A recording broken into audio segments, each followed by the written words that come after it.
archipelago of sea and sand. Now break down the acronym like you in class. Oh, they're selling the whole country. Ooh, they're selling aha. Now I never been down with no OPP. I talk about selling our people's property. Don't know who doing it, so don't round me out. Don't send no police round me and tell me shush my mouth. Where's our conviction? But where's our pride? We selling everything, selling our backside. Just go online, it'll make you sick. You can buy any island, just point and click. See, they're selling our country, yes, they're selling our land. They're selling our archipelago of sea and sand. Now break down the acronym like you in class. Oh, they're selling the whole country. Ooh, they're selling aha. Hey, hey. Ride him. My mother always say, when you find a donkey, ride it. Who's donkey? Man, come on. We got a whole nation in 73. Now we getting back the whole country. What kind of fools we must be, selling out for a bag of rice and a cup of tea. You know what does bug me? Help me understand. I can't find piece of property for under 80 grand, but I can fix this. I know what to do. I can squat just like them other people try make me do. See, they're selling our country, yes, they're selling our land. They're selling our archipelago of sea and sand.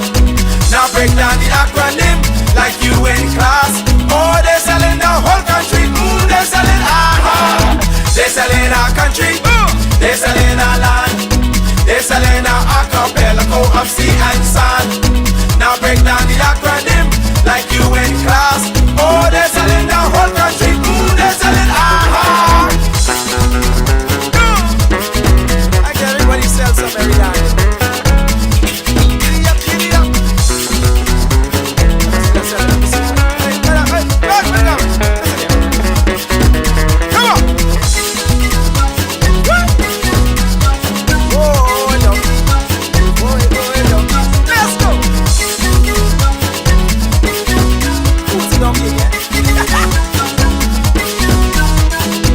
They're selling one island, yeah, they won't keep.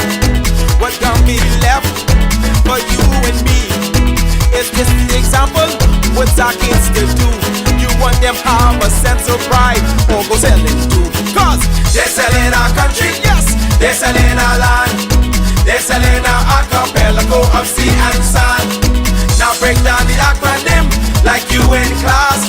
Oh, they're selling the whole country. Ooh, they're selling aha. They're selling our country, yes, they're selling our land. They're selling our archipelago of sea and sand. Now break down the acronym like you in class. Oh, they're selling our whole country. Ooh, they're selling aha. They're selling our country, yes man. They're selling our land. They're selling our archipelago of sea and sand. Now break down the acronym like you in class. Oh, they're selling our whole country. Ooh, they're selling aha. They're selling our country, yes, yes. They're selling our land. They're selling our archipelago of sea and sand. Now break down the acronym like you in class. Oh, they're selling the whole country. Ooh, they're selling aha.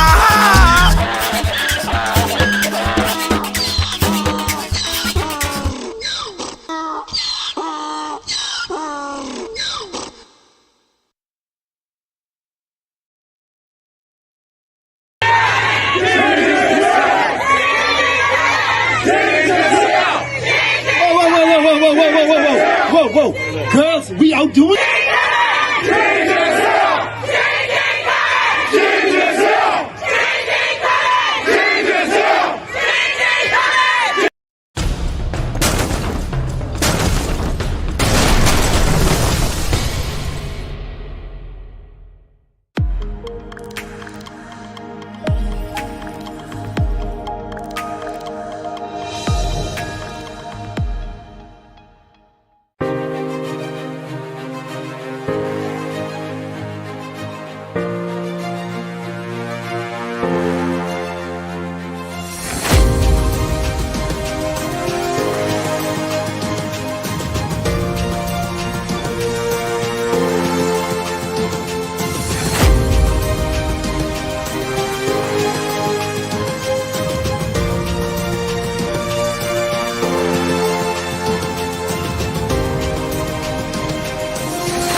Maybe there is. So don't take my picture, please. You hear me? They will give you the copy. I can show the copy, everything when I put it in. And ask him how, excuse me, ask him how he get the lock off. Need a copy from Ministry of Health. So you got, how you get the lock off? Right? And all that. Huh? The lawyer? The lawyer? How the lawyer came and do what? Lawyer been on station last night. Come on, favor, let me phone. That's Alex Dorset.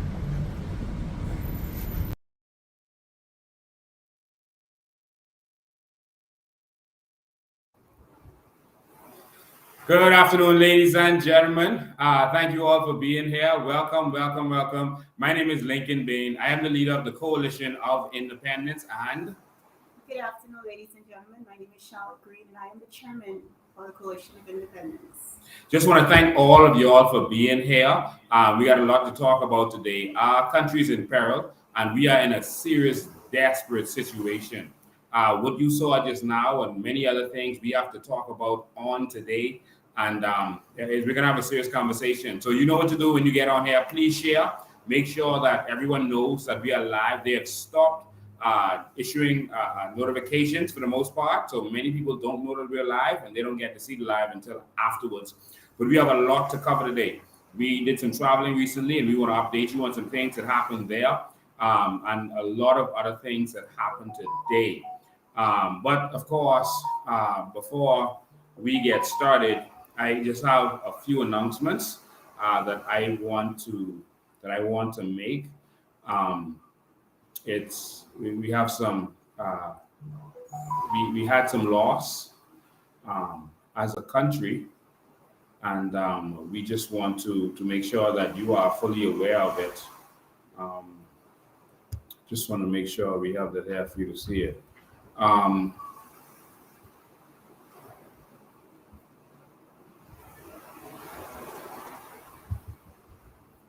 Yeah, so we had some loss. Before we get to that, I just want to say a very special happy birthday to Miss Anne Green. That's Miss Anne Green. You see on the photo, Miss Anne Green is a very active supporter, and she is all of 55. Miss Anne Green, you make 55 look amazing, especially in your black dress. But Anne Green, a special happy birthday to you.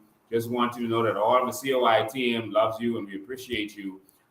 Thank God for you and everything that you do. So thank you. All right. But we also have some sad news. One of them is one of my advisors. Everyone has their advisors and the people who do what it takes to make their life happen. The people who encourage you, the people who keep you going whenever you can, the people who give you the advice that you need. And even financial support that you may need. Everyone has those people in their lives. And for me, one of them was Miss Kelphine Cunningham. Miss Kelphine Cunningham is now a KC. Remember when she was trying to get to become a QC, but of course now it's a KC that she is. And she's a very accomplished and reputable attorney. She would always be there to advise me legally, behind the scenes, of course, because we live in the Bahamas, and she didn't want to come forward and rock the boat and not get her QC. I mean, and this is not how Bahamians should be living in their country, but it is. And she supported me. Every time something happened, she would advise me. She would give me advice. She would tell me all about history. We've lost so much about history because she has passed away. But this woman used to tell me all of the history of the Bahamas and political history and Pinling and the old guard. And she would advise me. And she was one of those that would keep me on my toes and keep me one step ahead of the FNM and now the PLP. Thank you for everything that you've contributed to me. Thank you to her family for lending her to us. You know, she supported us even financially. You know, every day they have a different rumor about who's supporting us financially. But the persons supporting us financially are regular Bahamians. They're lawyers, they're doctors, they're accountants. They are people from all walks of life. Many of them are regular Bahamian millionaires who made it, but they're tired of seeing the country the way it is. And so, you know, they contribute in their little way. And many of them do. And even up to last week, Calvin said, listen, Lincoln, you know, come for some money. I see y'all doing a lot of traveling. I see y'all doing a lot of stuff. You're fighting for the people, you know, and this is how, you know, we supported the PLP back in the day. You know, everyone had to come out of their pocket, give a little something. Every week, every month, however you got paid, you give something to the church and something to the party. And she called me last week, and I was supposed to go to see her, and she died right before I was supposed to go to see her. So I just want to say thank you to you, Miss Calvin Cunningham. You were a good mentor to me, and you will be surely missed. Thank you so very much. We also had a car accident where a young lady passed away. She passed away in a car accident on West Bay Street, right near to the poop deck. She is the niece of one of our former candidates, Ms. Donna Major, and we're close with the entire family, of intelligent, good-looking people, all of them, every single person in the family, talented, intelligent, good-looking people, an amazing family, a big and close-knit family. And they lost their niece to a tragic car accident. She just returned to the Bahamas with a master's degree in accounting, and she was 23 years old.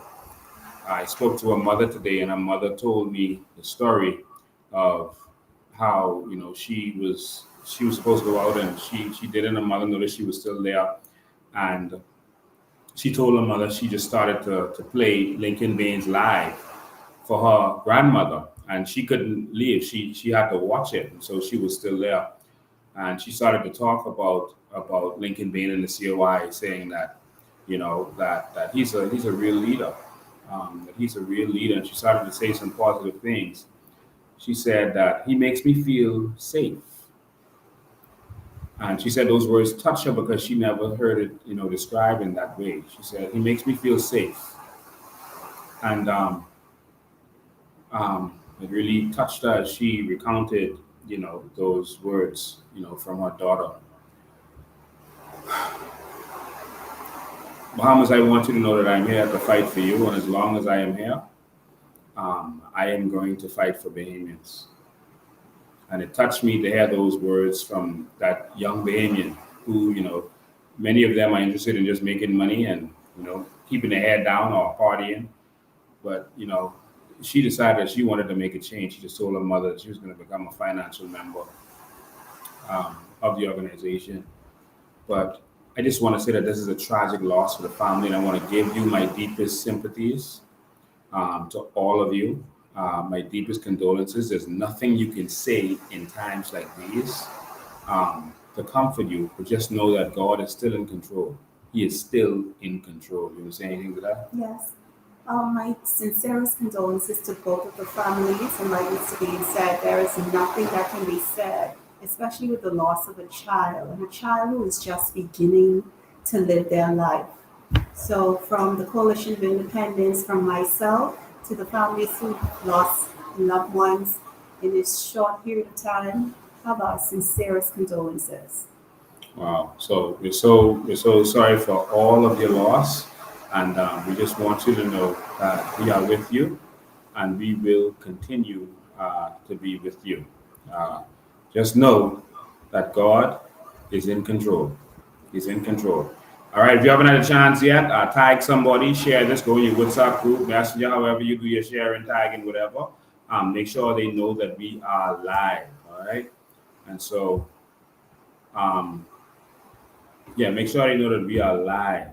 So I'm going to start by telling you an interesting story based on what you saw just now, the video I just saw.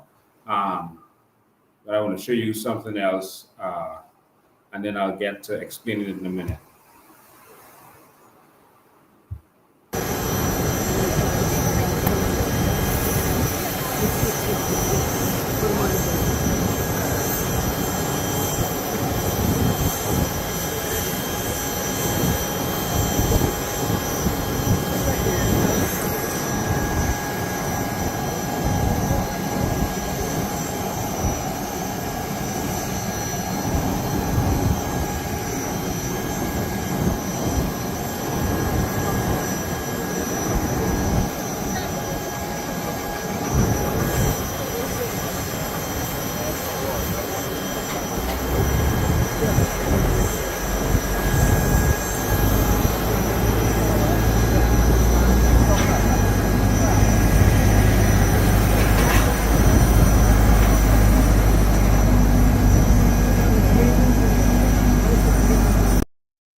Okay, ladies and gentlemen, listen, we are in serious peril right now. We got to talk to you about some stuff. We went to Abaco, and that was a scene from Abaco as some illegal immigrants were being taken away from Abaco to Nassau. But the story is deeper than that. We also got a chance to go to, what's the name of the school, the high school down there? Patrick. Yeah, so we went to the high school down there, and it was an interesting experience talking to all of the persons down there and what they went through, what's going on down there, the crisis that's happening live in in Abaco, and it's something else. That's all I can tell you. It's something else. Before I go to that, the first video I showed you was a video of a Haitian shop. It's on Wolf Road. Does everyone know where there's a pharmacy and a veterinarian and a shoe store, Wilson's, the old shoe store right there on the corner of Wolf Road and East Street. There's a plaza right there on the corner. Right there at that plaza, the landlord leased a store to a Haitian national, and that Haitian national eventually left. He went away. He was out of the country, and other Haitian nationals came and took the space over. They just came. No deal with the landlord. She doesn't know who they are, and they just came and took it over. And they've been operating there without a business license, and they've been operating without a liquor license. And they have been selling everything that you can imagine. Right from there, they've been selling everything that you could imagine. This was little Walmart. There it is. They even got the little chairs and the little bucket pails, and they got the van right there bringing out more stuff. And man, they got everything in there. They sell everything. All right. And so they were operating, we are told, without a valid business license at this time. They were also selling retail liquor. If you look at the picture carefully, you can see in the background, they were selling liquor retail. All right. You come in there and just buy as much liquor as you want, and everything else. Look inside the store. That's just the front. That store goes way back. They sell as much liquor as they want. All right, as much liquor as they want. Don't want to say nothing to them. All right, it's Patrick Day Battle with school. Sorry, as much liquor as they want, and that's how they're operating. So watch this video again as the police spoke to them, and then I'll tell you the full story. The police came there trying to figure out what in the world is going on here, why y'all open, where's your license, and I'll tell you what really happened, what really went down. All right? Watch this. You get a receipt. So don't take my picture, please. You hear me? They will give you the copy. I can show the copy, everything when I put it in. And ask him how, excuse me, ask him how he get the lock off. Need a copy from Ministry of Health. So you got how you get the lock off? Right? And all that. Huh? The lawyer? The lawyer? How the lawyer came and do what? Lawyer been on station last night. Come on, favor. Let me phone. That's Alex Dawson. So, ladies and gentlemen, they are talking about the fact that this place is allowed to be open. I was trying to pull up some more pictures here to see actually some more of the activity that was going on there. I'll pull up for y'all in a sec as I'm talking about this. But the reason this is so important is because it's like we have two Bahamas.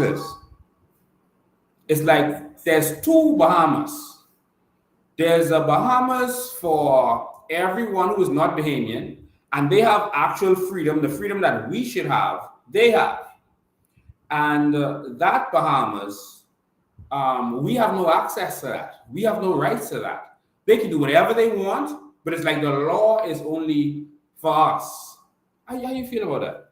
Two Bahamas, Lincoln, that's lawless freedom. That's not freedom, that's lawless freedom.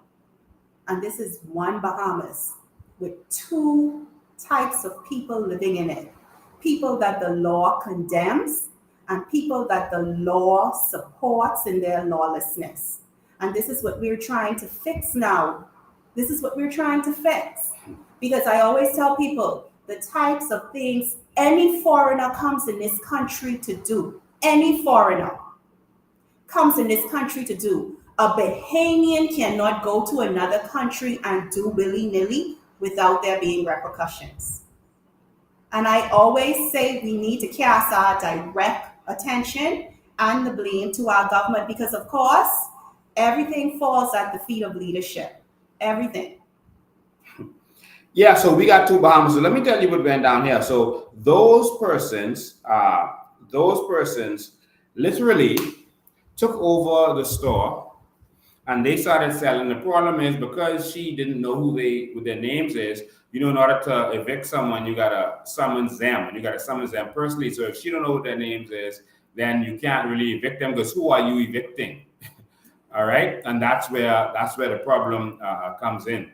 And it's almost like they had the help because what she did was the lease of the person who had left, the original Haitian national, he had left, gone to the States. His lease had expired in December. And so she did the eviction and everything, told him he got to go, et cetera, et cetera. But these people came in and they were bullying this woman who was a landlord, very talented, professional Bahamian, just wants to live in peace in her country. And they came there and they just started bullying her, all right? And she evicted them. She put locks on the doors and told them, listen, y'all got to leave. I don't know who y'all are. Who are y'all? Get out. Y'all can't take over the shop. Who are y'all? Where's the owner of the shop? And they, basically told her to go to hell. They came there and they called some police, and it's like the police is on their side. The police came and pulled her on the side and was talking to her.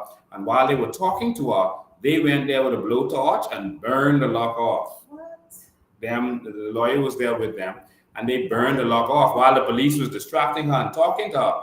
And when she saw what was going on, she came over there and she's like, well, what's going on? And they had already grabbed her chain and made it disappear. And she's like, well, where's my chain? Where's my lock? And it had gone. And she was like, but y'all are helping them, but I don't know these people, because they was like, if you want to evict them, you got to go to court. She said, but I don't know them. Who are they? And instead of having them arrested for trespassing, because she don't know who they are, they told her no, she got to go to court to evict them. And then the lawyer jumped up and said, they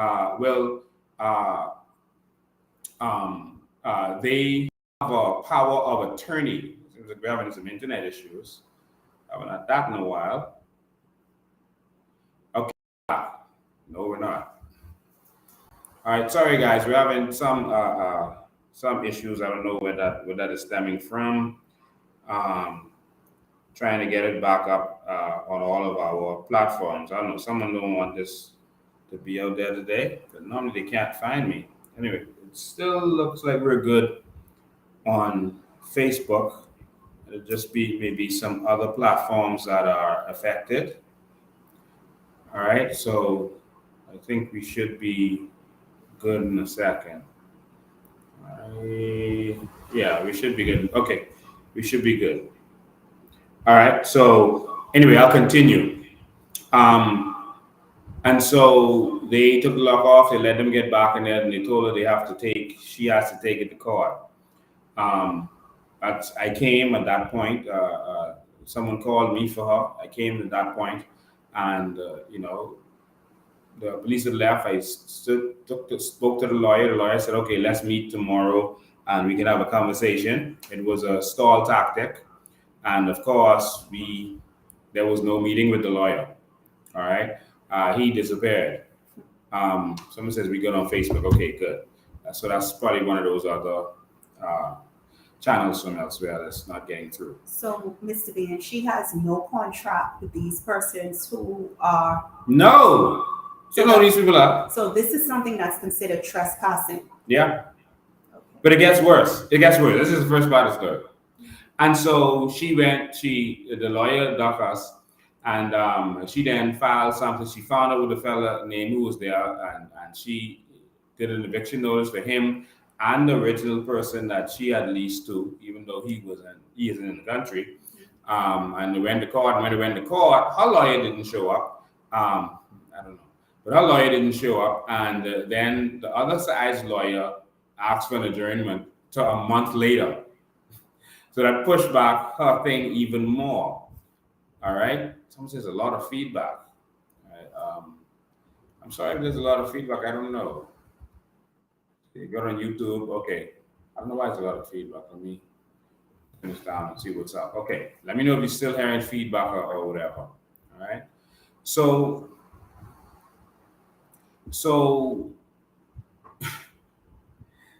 finally, we made some calls. We started to investigate. We realized that they didn't have a valid business license.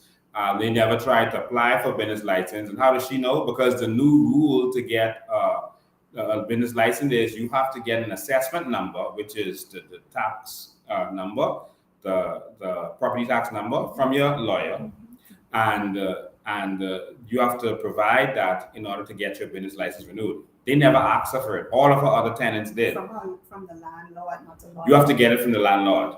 All right, that's the assessment number you have to get from the landlord. They never asked her for that. All right, because they ain't got no license. They shouldn't be operating with. All other tenants asked for it, which shows that they know they ain't got no license. All right, and they can't get renewed without going to court. But in any event,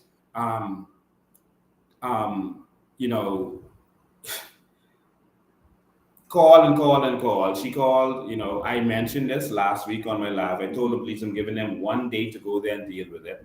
1 day. And so they went there and they arrested the person.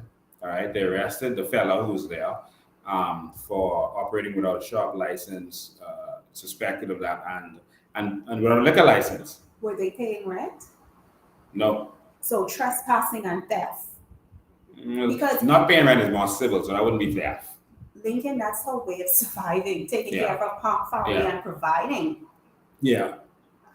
Well, anyway, they took him away.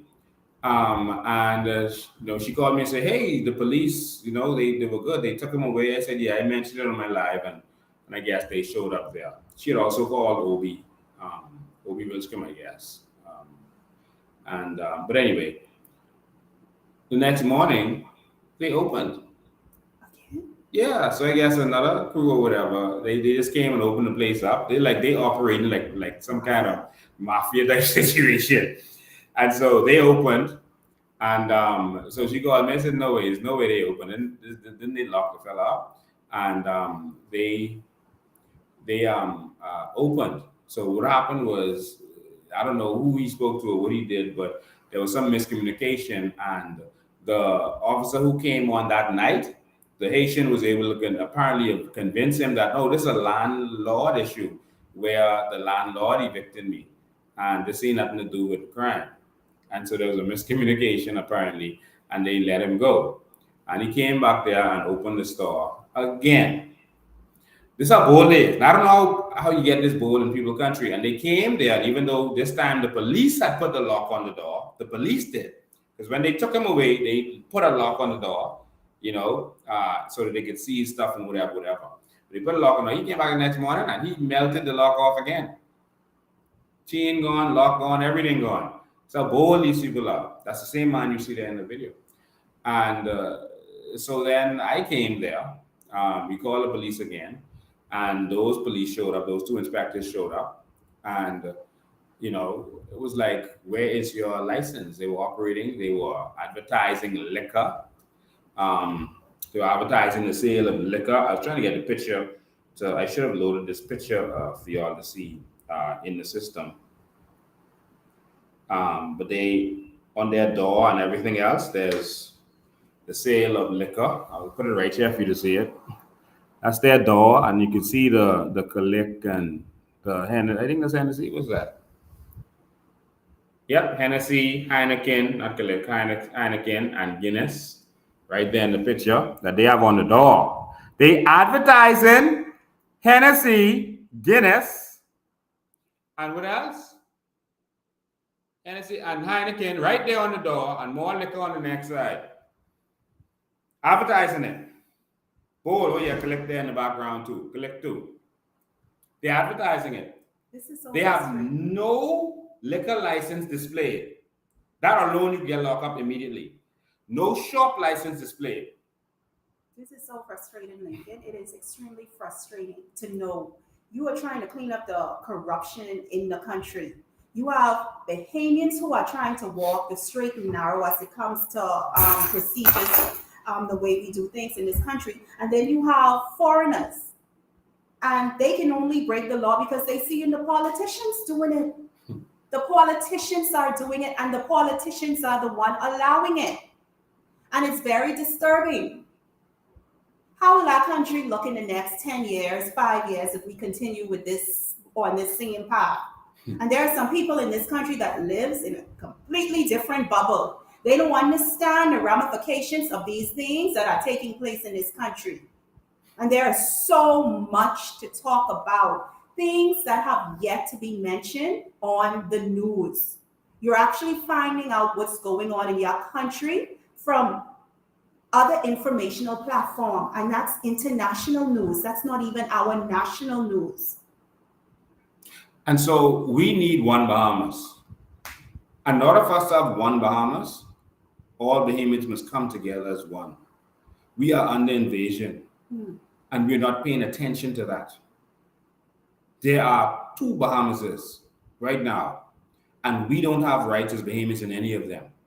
But we are going to fight for our one Bahamas. And we're only asking Bahamians, whether you're white, black, whatever you are, to come together and realize that our country is in trouble. Our country is in peril. We're losing this.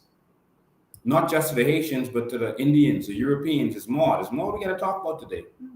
We are losing this country while you are sleeping and saying nothing. Your passivity is destroying the future for our children. Everyone else's children is straight.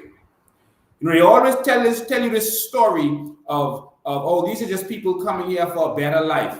Well, I'm concerned about a better life for Bahamians. I am concerned about a better life for Bahamians in the Bahamas. Yes, they may be fighting for a better life for them, But I am fighting for a better life for Bahamians in this country. And many won't understand it, and many may feel that there's a different way that you go about this. But I'm going to do this how I know, and tell those who know a better way, step forward and are willing to stand up and fight for the Bahamian people. Then I'm going to have to fight the way I know.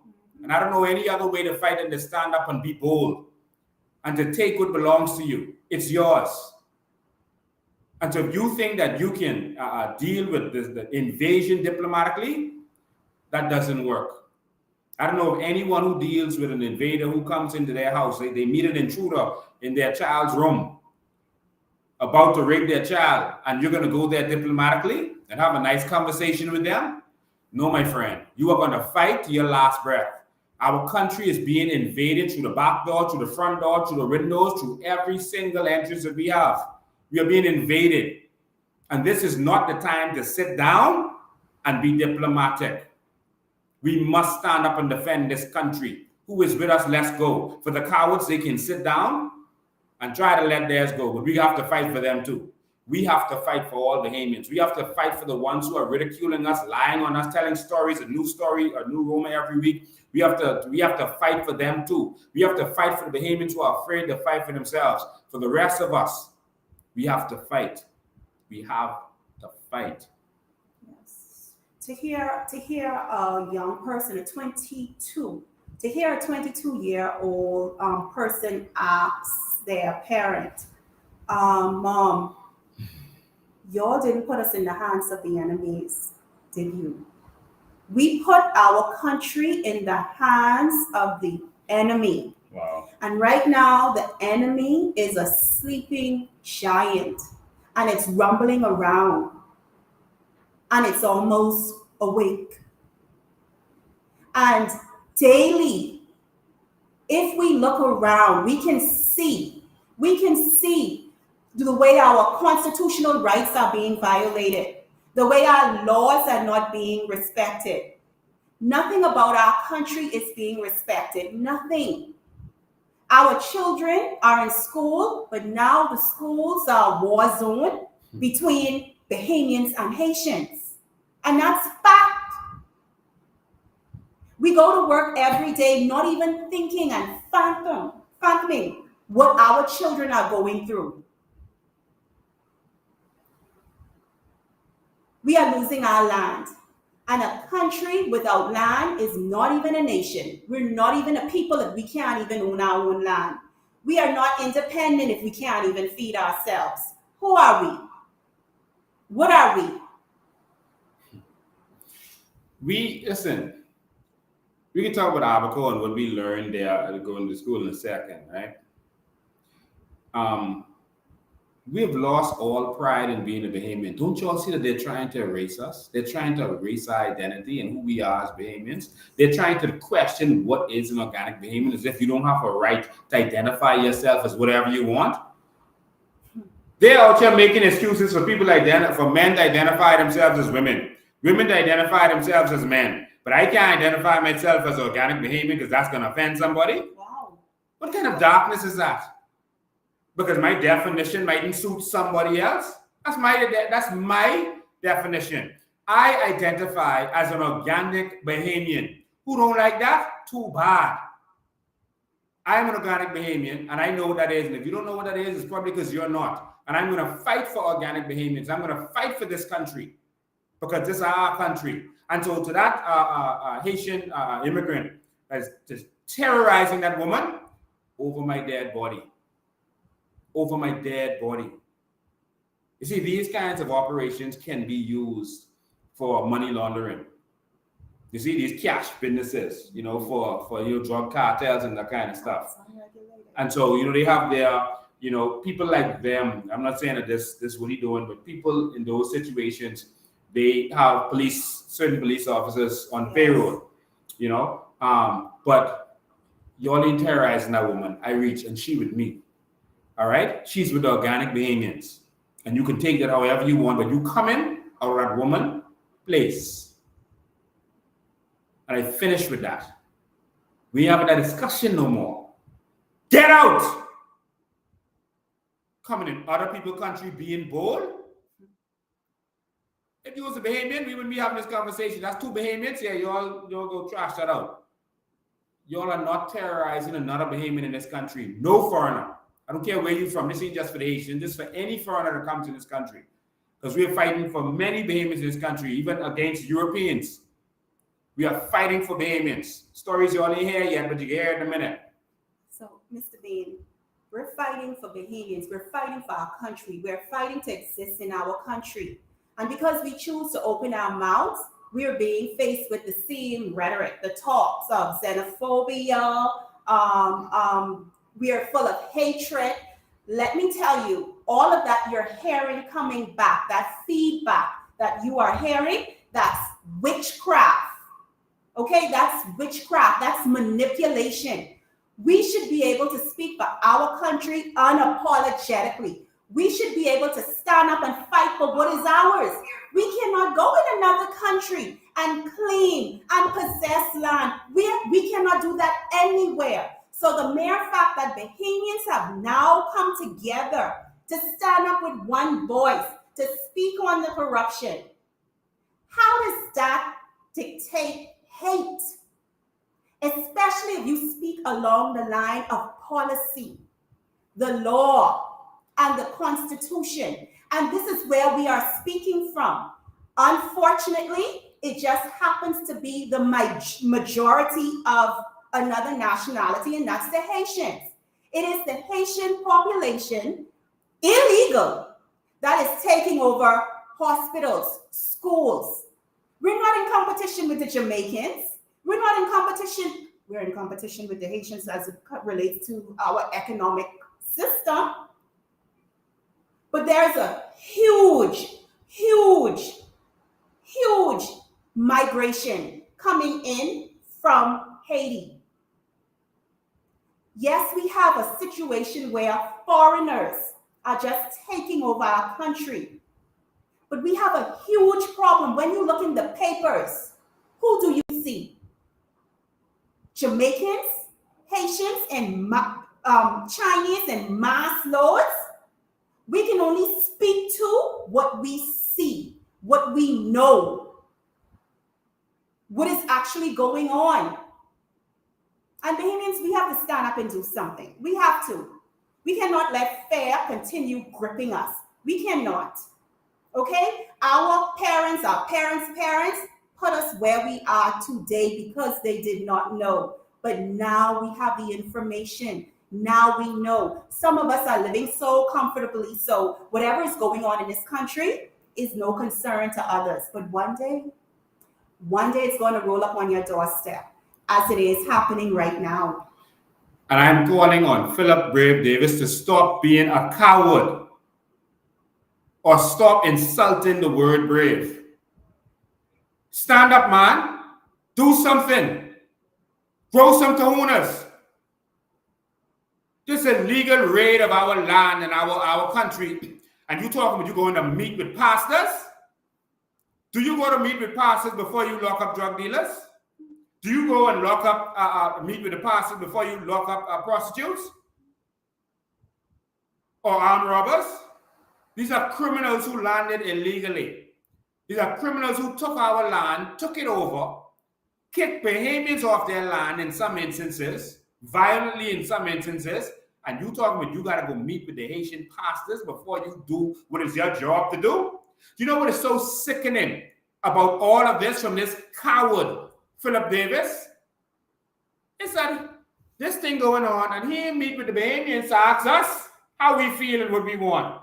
But he go on to the Haitians, asks them how they feel. How the hell? You are the Prime Minister for the Bahamas and Bahamians. You don't meet with us. Not one town hall meeting. Not one meeting of stakeholders. You don't meet with the Bahamian pastors. You don't meet with the other opposition parties, which is only FNM and COI. You don't meet with us. But you going to meet with the Haitians? In our country? Bahamians, if y'all don't see what's going on and wake up, y'all going to lose everything y'all have. And some of y'all think y'all can escape, you know. Y'all think I can just go Canada, I just go America. Something could happen and cause you to get sent right back here. And then you could be stuck right here with a destroyed country because the corrupt officials making their billions of dollars from this corrupt system. That evil man, instead of doing his job and what he's supposed to do, he going to meet. This ain't no religious issue. This ain't about the issue of Haitians doing voodoo, so we need, which is illegal, because doing Obeah is illegal according to the penal code. So he didn't say we're going to crack down on Obeah, but let me talk to the Haitian pastors to see what they have to say about this. This ain't nothing to do with that. This is some people who broke the law, built illegally on our land. If any of them is Bahamians, I mean real organic Bahamians, if any of them are Bahamians who went and possessed the land, I ain't got no problem with that. That's ours. If Bahamians want to take advantage of that, then that's our Bahamian people in our land. Our grandparents and great-grandparents, they sweat for that. But not the one who come here on boat. Take our land and you got to go meet with them, with the Haitian pastors. You're out of your mind. You're out of your mind. Most of those people are Catholics. Their religion is Catholicism and voodoo. Most of them. The Haitian pastors don't lead them. I don't mean to be harsh, but what is happening in this country is harsh. The way we are being taken over is harsh. What about the compassion for Bahamians who might have applied for that same land and can't get it? That you only even reply to them and can't get it. Where's the compassion there? Where's the compassion when a Bahamian needs to get a bed in the hospital, but someone who came here on the boat in that bed? Where's the compassion there? And y'all wouldn't even build more hospitals knowing that y'all are allowing this foolishness to happen. Where's the compassion from a Bahamian student who wants to go to a particular school that is close to their neighborhood, but they can't go to that school because someone came here illegally on a boat, had a child, and that child is taking up that space. The child wouldn't have been here. How about that? How about the compassion for Bahamians? How about the compassion for Bahamians when an illegal immigrant comes here illegally, breaks the law, has a child, and that child, there's 30 spots for police recruitment, 30 spots or 50 spots. And that one spot, a Bahamian child would have gotten, they can't get because that Haitian child got that spot. Parents came here illegally. What do you leave for the Bahamian child to do? When that one construction job, and they get off, they get replaced. What do you expect them to do? So now, when you start to see the rise in crime, you hold your head. When you see that young man who wants to do construction, he won't pick up a hammer, but you force him to pick up a gun because you replaced him with someone who don't belong here. And so when he comes in your house to rob you, and he meets you there, so he decides to rape you, you call him all the evil names in the book, but you allowed it to happen. We allowed it to happen. This is a reality. I heard a politician talking about how, the basketball, he's looking at the basketball team and there's so much children of Haitian descent that has, talent that was on the team. So what happened to that Bahamian child who have talent? Only 12 spots on the team. Hundreds of children in the school. And a Bahamian boy will make the team. Our children now have to compete in the Bahamas, in their country, against other nationals. And parents, you're okay with that. You rather be loyal to a political party who isn't loyal to the country. You rather be loyal to a political party who isn't loyal to your children. That does not make sense. It makes no type of sense. If it is good enough, if what is going on in this country is good enough for our children and good enough for us to accept, it should be good enough for the politicians. Our medical facilities should be good enough for them. Our educational system should be good enough for their kids. But their kids are not going to the same school as our children. They are not using the same medical facilities as we are using. but it's okay for us, and you're accepting it. What's going on in this country is not fair. And it seems the more we speak up, oh my God, this is the new one. The more we speak up, we are being labeled as radical. Some of us are being labeled as terrorists. Some of us are being labeled as crazy because we have finally began speaking up. This is something Bahamians don't do. Bahamians don't speak up. We normally gossip in the corner and grumble. But now Bahamians are speaking up. And you know, persons are labeling this organization, the coalition of, what's the word? I'm not repeating those words. Well, see, I don't even know, but I know it's something. Labeling this organization as the crazies. But in this organization are former PLPs, like I always say, former FNMs, former DN. We all have one thing in common. At the end of the day, we are all Bahamians whose eyes have finally opened and who wants to fight for a country. We have to fight for this country, Bahamians, because our children cannot go Haiti and decide one day they want to join the police force. They can't go Haiti and decide that they can possess the land. That cannot happen. And the mere fact that cannot happen in Haiti, shouldn't that also equate to hate? Because that is something we are trying to stop here with them. But they are saying we're full of hatred, but they won't allow that to happen over there. Make that make sense to me. We are trying to stop something that they are doing over here that they won't allow us to do over there. But when we speak about it, we are the ones who are filled with hate. You see the witchcraft? You see the manipulation? I am filled with hate. I hate criminality. I hate corruption. I hate evil politicians. I am filled with hate for corruption and filled with hate for corruption. And so do I hate any ethnicity or race? No. But I hate evil politicians who have been raping and robbing us for all these years. I hate them with all my heart. And it's not until you start to hate wrong that you can have the courage to change it. I hate what I see has been going on. And so, are we crazy? I'm crazy about this country. Oh, yes. I am crazy about this place they call the Bahamas. I love it. I'm crazy about the beach and walking on the beach and going on the beach on holidays. I'm crazy about that. I'm crazy about saving this nation for us and our children. I love our culture that has been taken away from us. I love it. I love it. I want to show you all a picture, and I want some smart person to show me, to tell me what this is and what's wrong with the picture. I got a $50 prize. All right, tell me what this is and what's wrong with the picture. All right, let's go. What is this? What's wrong with this picture?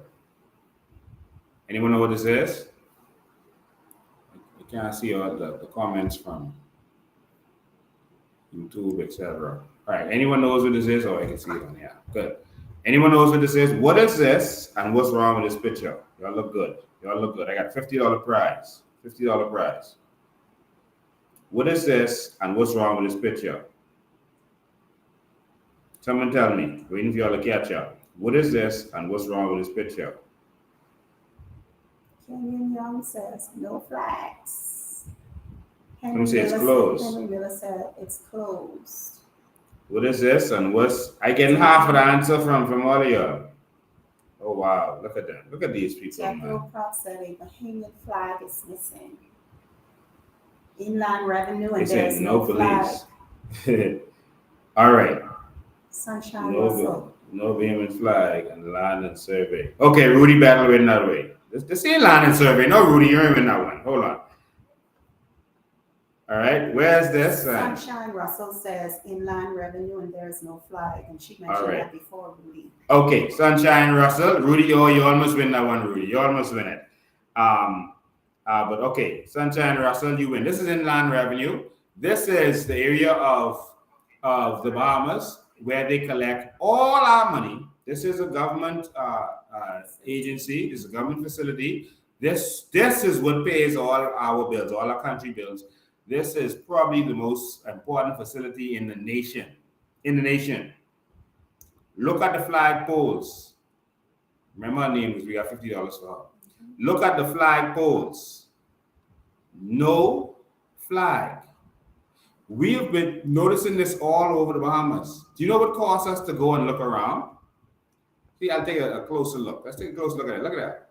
Flag pole, empty. This is Bahamas. Y'all are telling us it's 50 years. We should be proud. You're telling us to put on t-shirt and all this nonsense. You tell us fly flag in our car. Why y'all ain't flying flag on our building and we paying you to fly? On a government building. On a government building. What caused us to look around is because there wasn't any flag. There isn't any flag on the House of Assembly. How in the world could you have the House of Parliament, no flag, in front of the Senate, in front of the Supreme Court, in front of the House of Assembly? No flag. Tourists coming here and noticing that. No flag. They are taking our identity away. There's no flag at the international airport in Marsh Harbor, Abaco. There's no flag at the ports Marsh of entry. Harbor, Abaco. You mean that? Yep, the international airport. So that big flag pole on the top, no flag on that. I think there are 2 flag staffs in the front as well. No Nothing. flags. No. Empty. This is Abaco. That's a picture of Abaco Airport. Not one flag. No, not one. This right here is a clinic. This is a government clinic. See on the left-hand side there where the car is, you can see they have 2 flag poles close up. No flag. What's going on in our country? What's going on? Our sense of pride is gone. They don't even care about the Bahamas or being Bahamian. They care more about foreigners right now as an insult to fly the Bahamian flag. This is a police station. This is South Beach Police Station. No flag. They had a flag, we are told, on South Beach Police Station when they was asked for a year, for over a year. For about a year. You see that? Yes. This is why we said, Bahamians, you must pay attention. You must pay attention. Information is being available to you for you to see the direction in which the country is going in. And signs are all around, but yet we tend to sleep through it. But our children, their eyes are open. They see where we are going. It seems like they are more wiser than we are. Wow. This means a lot. This flag is our identity. This flag talks about who we are and what we have as a people. We are being slowly replaced. And like I said, our children are leaving and going off to college and they do not want to return. Our young men are dying in the streets. We are being replaced on the job. This is a silent genocide. Yet we sleep through it. We are living in the land of milk and honey. Now I understand 2 Bahamas. We are living in the land of milk and honey, and it's like everything that's there for us to prosper, we are watching other people prosper from it. Our birthright, 700 islands and keys, and hundreds of acres being sold. Not least, hundreds of acres are being sold.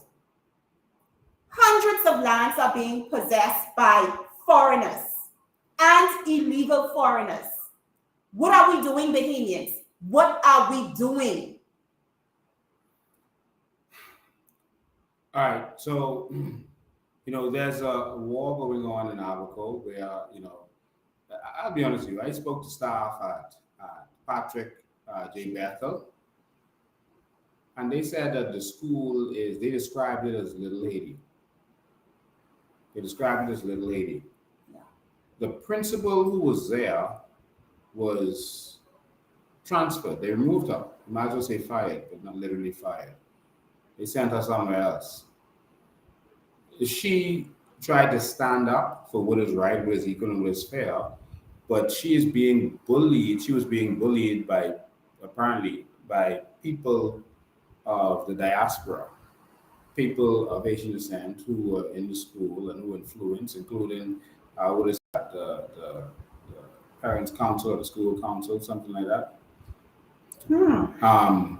They said this fella is of Asian descent and he has the keys to all the classrooms, which he shouldn't have the keys to all the classrooms. Chairman for So the chairman of the school board or something like that.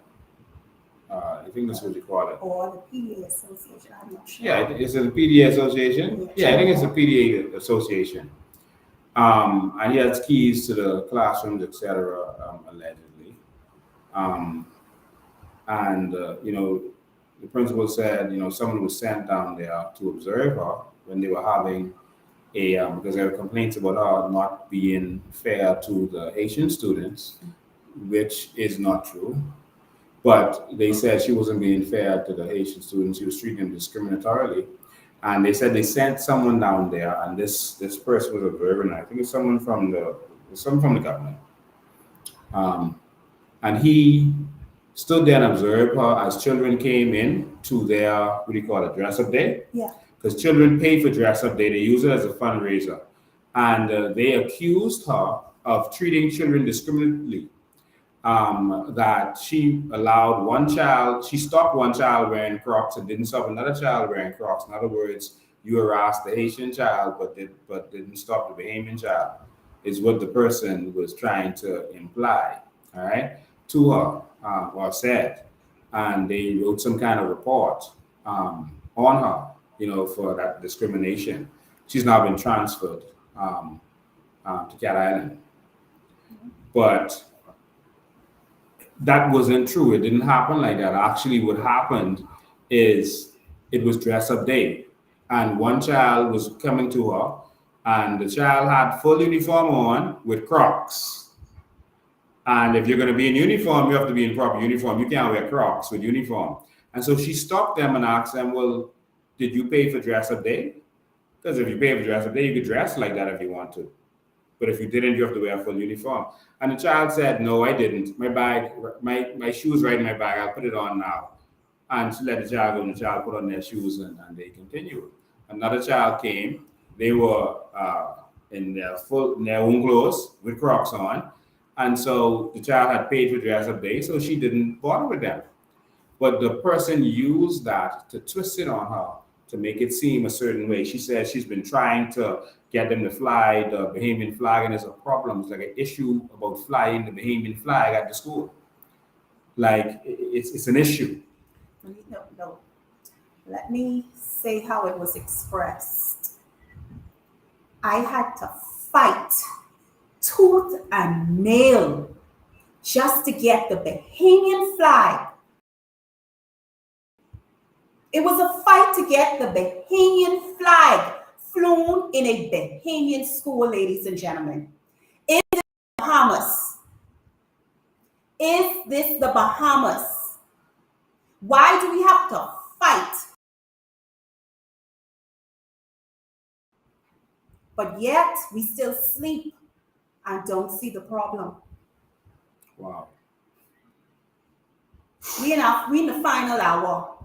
I consider this the final hour in our country. And I am tired telling Bahamians, we will be a part of this change. But right now, it's not about you. It's not about me. It's about hundreds, thousands of Bahamian children standing behind us. The future of this country. And we are killing the future. We are killing the Bahamian future. We are killing our generation by not saying anything, by not standing up, by not calling out the corruption, by not demanding accountability. We are killing the future. We are killing our children. We are that line of defense. We are the ones who are supposed to prepare them for a future in this country. But instead, we're selling all the land. We're giving it away. We have nothing to offer. What you're seeing in the front of you right now, the image you're seeing, is the sign in front of the school. We decided to take a picture in front of that sign. We stood right in front of it, so you couldn't see it good, but she decided to do a sign in the Bahamian colors. All right, that's a sign in the Bahamian colors with the blue marlin on there and other stuff that represents the Bahamas on there. They ridicule and criticize her because of that. There seems to be an issue with identifying with the Bahamas at this time. And there are some people of a different culture who are now castrating us for being Bahamian. They ridiculed her. Look at how beautiful that sign is. Look at that. Look at how beautiful that sign is. I'm sorry, we stood right in front of it. I wish we had stood on the side and let you see it better. All right, but look at how beautiful that sign is. And they ridiculed her for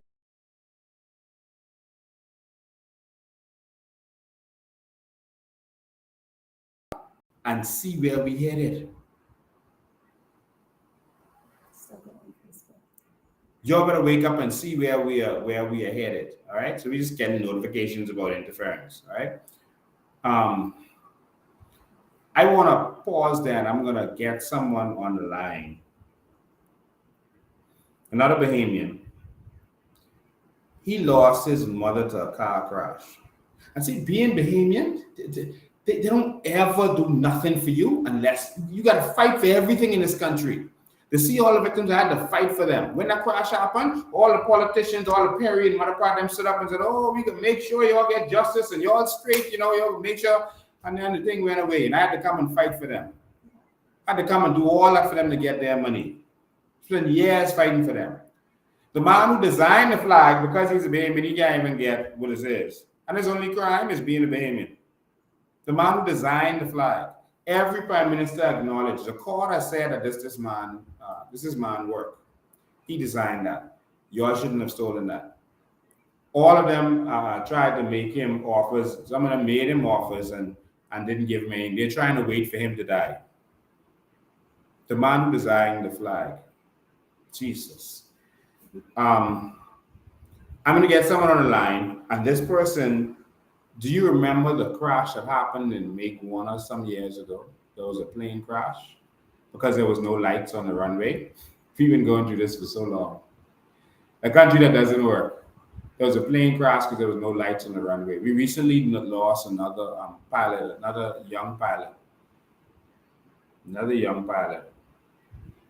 for the same thing. He was having engine problems. He couldn't land on the Family Island because there was no lights, and he couldn't make it to Nassau, and he crashed out right out there in the sea. Young, amazing, talented. But again, in Maguana, we lost these persons to a crash. Now, I think that's about 10 years ago now. I'll let him tell you exactly how much years ago it was. But I think this month makes 10 years. And, he's gotten nothing. His family, they've gotten nothing. Let me get him on the phone.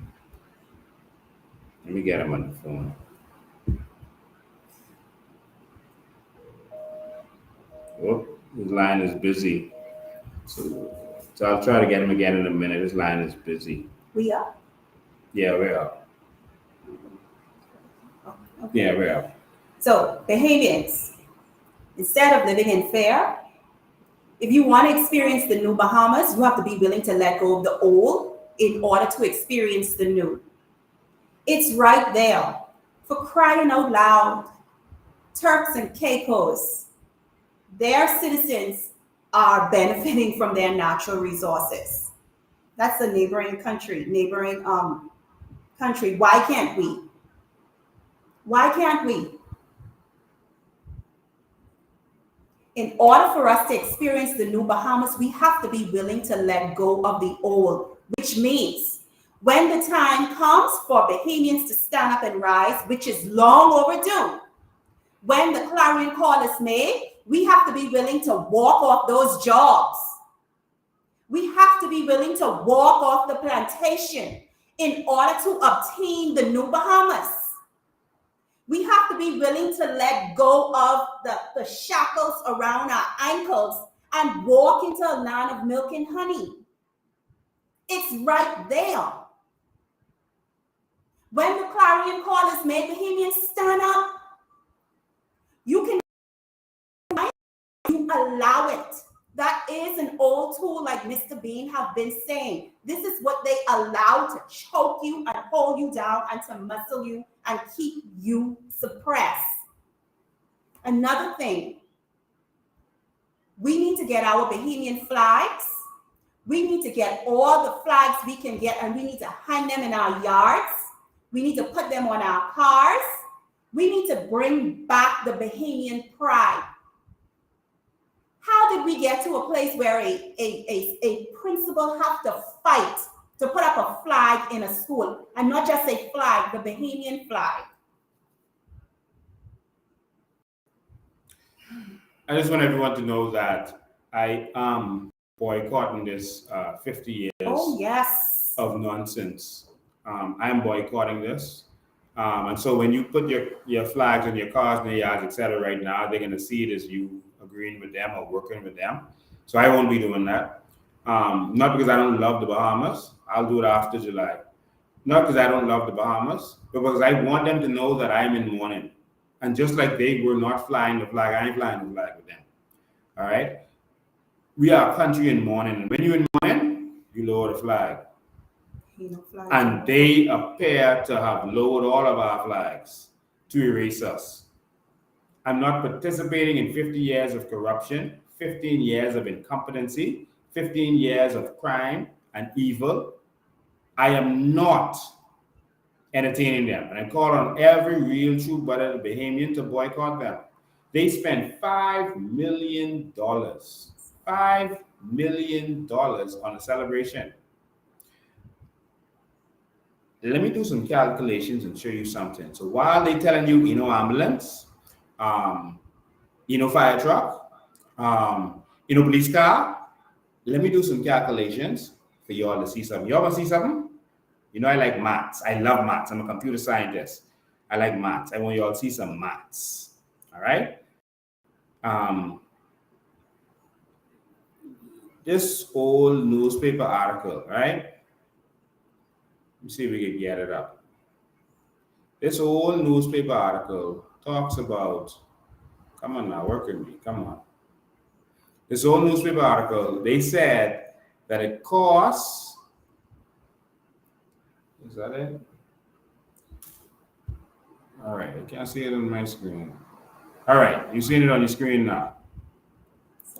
Every 100 migrants costs taxpayers $500,000. I know a lot of y'all saw that, but see, the thing is, you don't know the effect of things until you really put it in perspective, because no one calculated that.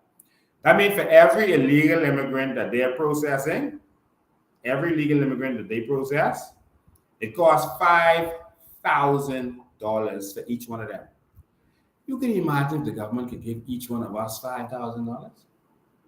But no, they spend that on each illegal immigrant. That's $5,000 per illegal immigrant that they process. This ain't the ones that get away and they're still out there costing the whole country. For every legal immigrant, they say it costs $5,000. Their words, that's from Simon Wilson, right? So let's do some maths. They also said that they deported last year 4,748 illegal immigrants.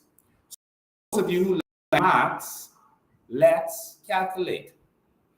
4,748 times 5,000 for each one of them.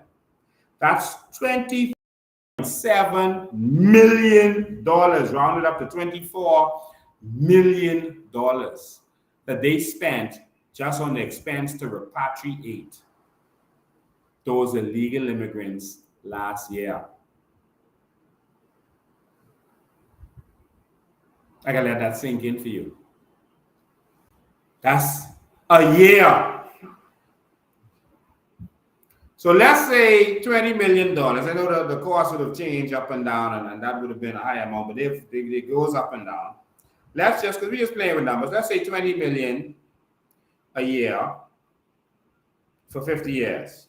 And it was more than 50 years, but we'll say 20 million, 50 years.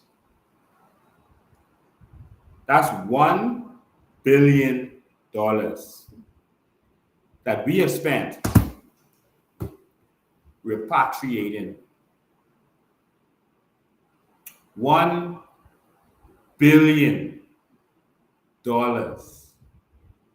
Plus.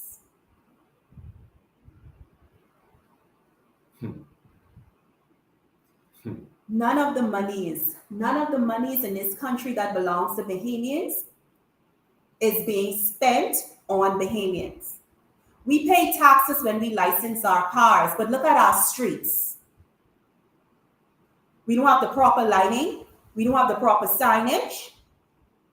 None of the funds in this country goes towards bettering the lives of Bahamians in this country. Natural resources money, you're not good enough to benefit from that. Who the hell do you think you are? You're not good enough to benefit from that. But billions are being spent on everything else. We have homeless people in this country, women sleeping in cars with their children. Who wants to possess Crown land? But you know what? They won't. Because of fear. Trillions of dollars have came through this country. Trillions of dollars sits in this country, Bahamians, and it's yours. But we refuse to demand accountability. We refuse to demand accountability. So let's do some maths. Let's say $40,000 per police car. $40,000, right, for police car. Because if you buy it in bulk, you should be able to get some discount. All right, $40,000 per police car. But that's if you have sense. $40,000 police car. Let's say you want 100 police cars. 100 police cars. That's only $4 million. That's $4 million. So what do you got from, would you spend on illegal immigrants in 1 year? What, 27 million, something like that? Mm-hmm. So we got plenty left. So about 27 million, how much we got left? 23 million. Good. You get 100 police cars. Let's say, I don't know how much they cost.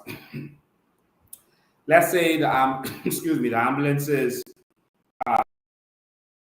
cost $100,000 each. I buy it in bulk, so it should be that amount. Let's say you need 20 ambulances, $100,000 each. That's $2 million. So we're now up to $6 million. We got $20 million left from that money you wasted on illegal immigrants. You see that? Why we don't have ambulances? I don't know how much ambulances exactly cost, but let's say $100,000 each. Let's just say you get 20 of them for $2 million. You're spending more than $2 million on Fred travel, Fred Mitchell alone, his travel. You realize you could have cut out some of your travel and gotten us some ambulances. And even the country don't have the money, is that they waste money on whatever they want. The government will tell you, oh, we don't have any money. And then as soon as they want to, they'll find $60 million to spend to buy a hotel that they shouldn't buy. You see? They don't need no bunch of money to do the things that we need to operate. $500,000. Let's say a fire truck. Let's say $500,000. They don't cost that. I'm just trying to call up numbers now, just in case people say cutting the numbers down. $500,000. You get 10 fire trucks. 10 for $5 million. We can't do that.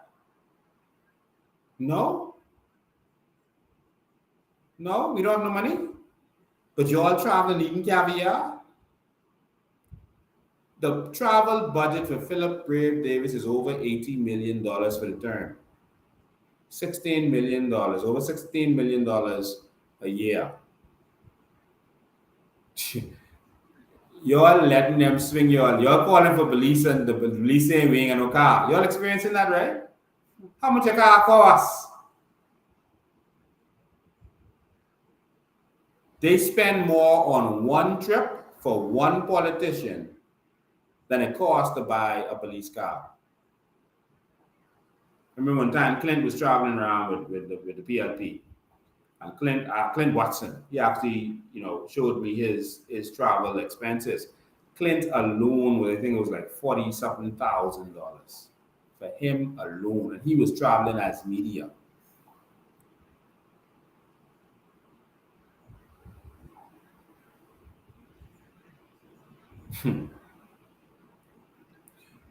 We can operate properly as a country, but y'all keep letting them swing y'all in and out. I can't get the fella from Miguana on the phone. I tried to call him a couple of times. I don't know if he called back. I didn't look. But he has not been getting any help. He was on the phone. I don't know who was talking to. We know I'm supposed to call him. But I'm going to open the phone lines now. We got the number. The number to call today, we have the office number back up, is 804-4264. 804-4264 is the number to call in. Make sure the ring is on. 804-4264 is the number. There it is on the screen. You can call in 804-4264. All right? 804-4264. Let me tell you something. In the New Bahamas, Haiti is going to help pay for these repatriations. That ain't coming out of our budget. That's their fault. And if they refuse to pay, then we are going to charge taxes, special taxes on remittances to Haiti. The majority of Haiti's GDP, the vast majority, the biggest chunk is remittances. That's money that people outside of the country send into the country. Haiti makes money from that. That's why they're allowing this to happen. They're making money. They feel it's helping their economy as Haitians leave and send money back. So they are aiding and abetting this. All right. So Haiti is going to pay for these repatriations. Let me make sure you understand that. They're going to pay one way or another. We're going to tax it and take it out of repatriations that's going to them that they're making money from, or they're going to pay us directly and they're going to cover that $20+ million. That ain't no money for them. Their government, they can afford that. They can pay that. Their GDP is the same as ours. In fact, their GDP and GDP growth was bigger than ours after the earthquake. Just so they have a bigger population. They have the same GDP as us. So take $20 million out of your GDP and you give that to us for us to manage sending your people back home when we have to. All right? Or encourage them to come here the right way. You will stop them. Let's go to phone lines. Good afternoon, you're live. Good afternoon, you're live. How you doing, man? I'm good, you? Awesome. Excellent. Listen, man, I had to call because I read something in the newspaper this week and it disturbed me. What's that? When they asked the question, where will we go? Meaning the Haitian residents of the Shanty Dam, where will we go? Man, that disturbed me. You know why that disturbed me? Because, listen, the injunction was given or handed down from 2018. If they had any intentions of moving on their property, they had 4 to 5 years to move. Now that we are going to enforce the court's order would allow us to move them on the property, the Haitian pastors call the Prime Minister and say, have compassion. You are from 2018. We had to be the biggest count in this Western Hemisphere. Where will you go? Where did you come from? Man, that's what I'm thinking. Where you come from? See, they're trying to confuse the situation and use this compassion thing. They're not as poor as you think they are. Those Haitians in that village making more money than Bahamians. No, but I mean, we have to be the Congress. You understand? Because common sense can tell you have a 2018. You understand? This ain't just spring on you. And then you even had before that. You understand? So you have no intentions of going nowhere. No, they don't. But I just see they're talking about the compassion part, making it seem like these are poor people have nowhere to go. They working, eh? I want you to understand that. And they getting all the jobs. I mean, now they getting contracts. Like you said, the media, there's a waste of time. They're a waste of time. Because the media, when they come up with that, and the pastor say stuff like that, they must ask what happened for 2018. You'll have from 2018 to find some place you'll know we will know these stuff places down, and y'all have no intention of going nowhere. Listen, buddy, my friend. Yes, sir. They spend about $8,000 to $10,000 to come on that boat. I don't know any Bahamian right now, not many, very few, regular Bahamians, who could pay $8,000 to $10,000 right now for a boat ride.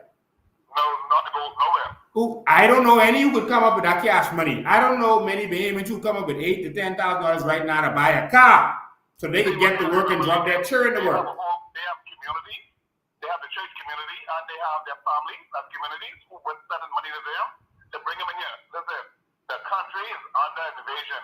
I don't care if you like it or not. I have Haitian friends, but the Bahamas is under invasion here. I don't care if you like it or not. We are under invasion, and we got to continue to stand for this country. Yeah. Thank you for your call, man. We appreciate it. Mr. B, Charlotte, and Carol, all you all, man, y'all continue standing, and y'all get the baby people behind you, and don't mind them thinking that this is a French party. Ain't nothing French about this party. This movement is beyond their comprehension. I can tell you that now. Thank you, man. Anyway, my brother. Y'all have a nice day, man. They know exactly how big the movement is. They know the groundswell is happening. They know exactly what's happening. It's happening on the ground. They blocked the media so people can't see it in the media, but this is happening. Let's go back to the phone lines. Good afternoon, you're live. Go ahead, you're live. You lost some? Okay. You call right back. Yeah, you call right back. We lost a call. Listen. Lincoln, did they ask where will the Bahamians go whose domes were crushed? Some with all of their possessions still inside, some while persons were at work. Did they put in the newspaper, where will these Bahamians go? Why is it that the media and every talk show is more sympathetic towards foreigners and less sympathetic towards Bahamians? They always seem to give foreigners complete coverage. No one asked the question, well, where will these Bahamians go? Whose homes, which were the dooms, the only homes they had to help hold on to, where would they go? Where did they go? Was there even any follow-up done? No.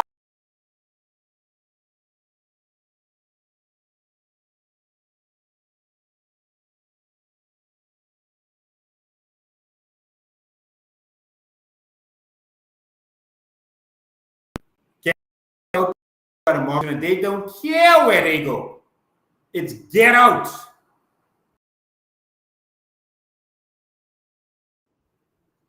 All of a sudden, you're talking about compassion. The government is kicking out Bahamians, the Mortgage Corporation of the Bahamas, showing Bahamians on the street. We fighting for them every day. Every day we getting calls. People on the Mortgage Corporation, I don't know, since COVID, I can't get a job. Now they hiring a bunch of Haitians on my job. A Bahamian construction worker, he was doing so good before, whatever. Now all of a sudden, the Haitians getting no job. He can't get no job. The Mortgage Corporation kicking him out of his house. You know, yesterday while we were on the Dollar Drive yesterday, this bus passed right in front of us. And the driver of that bus, he kept looking and he kept looking. and he did something. Well, I don't know what this means, and I should have showed it to you before we came on the live. But he did this. He did this to me, right? He did that, and he did it for the longest. And the minute the bus drove off, I realized the bus, that wasn't a regular bus. And when I looked good at the people who were in the bus was filled with men. And they were not Bahamian men. When that bus came back around an hour later, that bus did something so illegal. The driver of that bus did something so illegal. He did what many other bus drivers would do. I guess this is what he see happens. The bus driver literally drove on the sidewalk where people were standing. And then this bus came back filled to capacity with men. And these were not Bahamian men, and these were different from the ones who passed the first time. Something is going on in the Commonwealth of the Bahamas. Wow. 804-4264 is the number. 804-4264 is the number to call. The Bahamians are going through a lot of sufferation. I'll go to phone lines. Oops. Good afternoon, you're live. Good afternoon, you're live. I'm awesome. Yeah, this guy from Freeport, man. Hey, get on. How you going on? Hello? Yes, go ahead. Did that be good? Okay, good. Yeah, that's just calling so I can let the people know Bahamas know boys and stuff. My experience with happened in Grandmama. You were just kidnapped by some foreigners, right? Hold on, they couldn't hear you now because the phone was ringing. Go ahead. You were just kidnapped by a Haitian, right? Yeah, Haitian and a Jamaican. Listen, this thing here, so.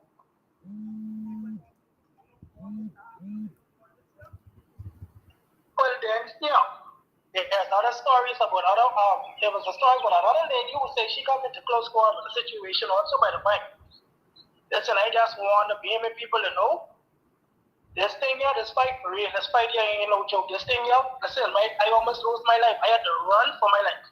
I had to literally run with all I had for my life. And I just wanted to thank you, Charlotte and so I for fighting for the Bahamian people. Listen, when this situation happened to me, my mind going directly on you guys. Man, I was like, wow, I can't even believe this thing here. This thing when I actually was fearing happening right before my eyes. I couldn't believe my life flashed before my eyes. Wow. So I just said, let me call you just so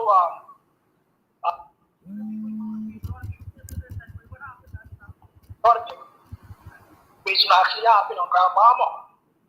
So I said, let me call you. I know I'm supposed to follow up with you as far as what happened. The police they doing an investigation. It's still an active investigation. Those guys are militant and bold, and I was listening to the story where you talk about how those people take over that lady's shop. Trust me, these people ain't come and play. They see what they want and they come and take what they want. They taking it. They ain't asking no questions. They just taking it. They ain't playing. Know what I mean? So I said, let me just.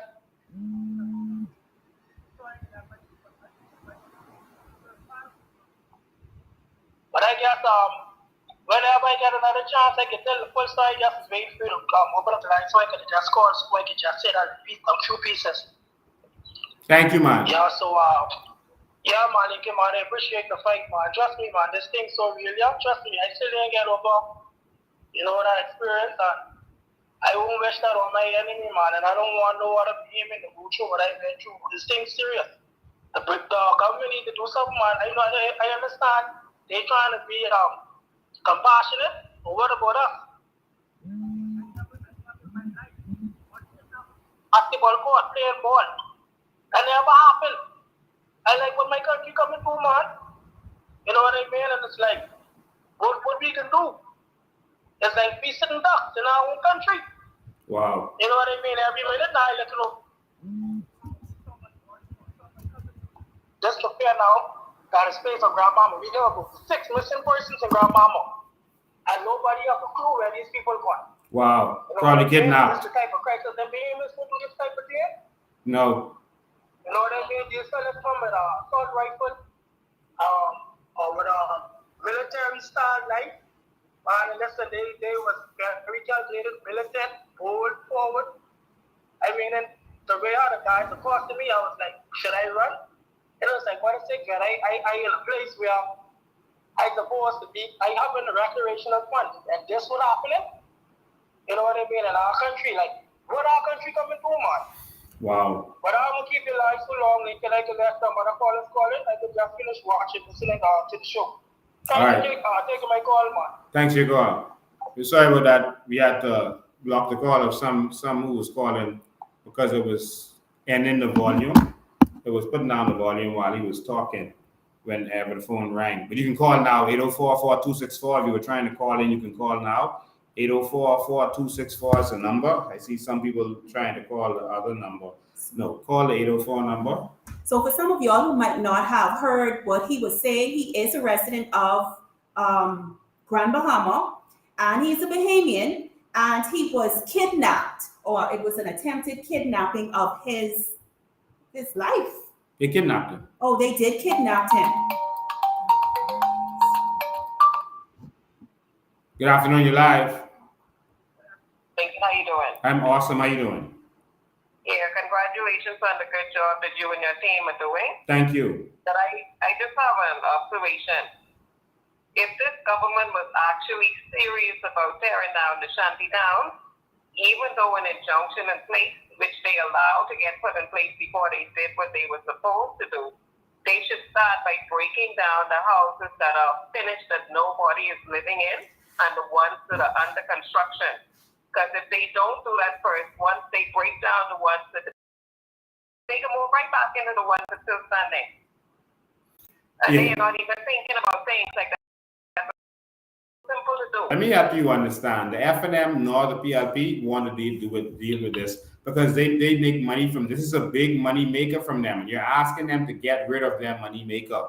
That's the problem. Each one of these illegals, they're going to get money from on a constant basis. They can bribe them. They can take anything from them. And so y'all are messing with their income. It helps pay for their election. It helps keep us poor and keep us down while everyone else is coming up. If they were serious about this, the injunction was only for Nassau, New Providence, and Abaco. That's all the injunction was for. All right? It was not for Andros, Eleuthera, and everywhere else, Exuma, where they're having this problem. So if there's an injunction in place for New Providence and Abaco, why didn't you go and break down in Andros? Why didn't you go to Harbor Island, these other places, and break down there? It's because you have no intentions to break down. But by using it as an excuse, they can just keep us comfortable. It's like Bahamians just sit down comfortable and they can fool us easy with a little bit of talks. By saying they'll just say, oh, see, the court has an injunction in place. But the injunction is only for Abaco and New Providence. It's only for them. So why aren't you in the other places if you're serious? Why are you going to the passes and stalling? That's what they're doing. They're stalling because they don't want to do it. While they sell more papers, because while all this is going on, when they go to the Haitian community and say, listen, we're going to do raids in these communities, come pay, tell your family, send your money. We get your papers straight, you straight. And they're using this time to make more money from these Haitians. They are making money like crazy. The people at the election registrars, they are coming in there and getting their voters card. You only understand what's happening right before our very eyes. Well, I understand, and I am sick and tired of it, and I can't wait until the COI get in to deal with this the way it should be dealt with. Yes. Thank you so much for taking my call. Thank you. Appreciate it. 804-4264 is the number. 804-4264. Y'all don't fall for this nonsense, this lie that, there's an injunction in place. There's no injunction for Andros. Why y'all in Andros? It's so hard not to be angry and upset on what's going on in this country. I mean,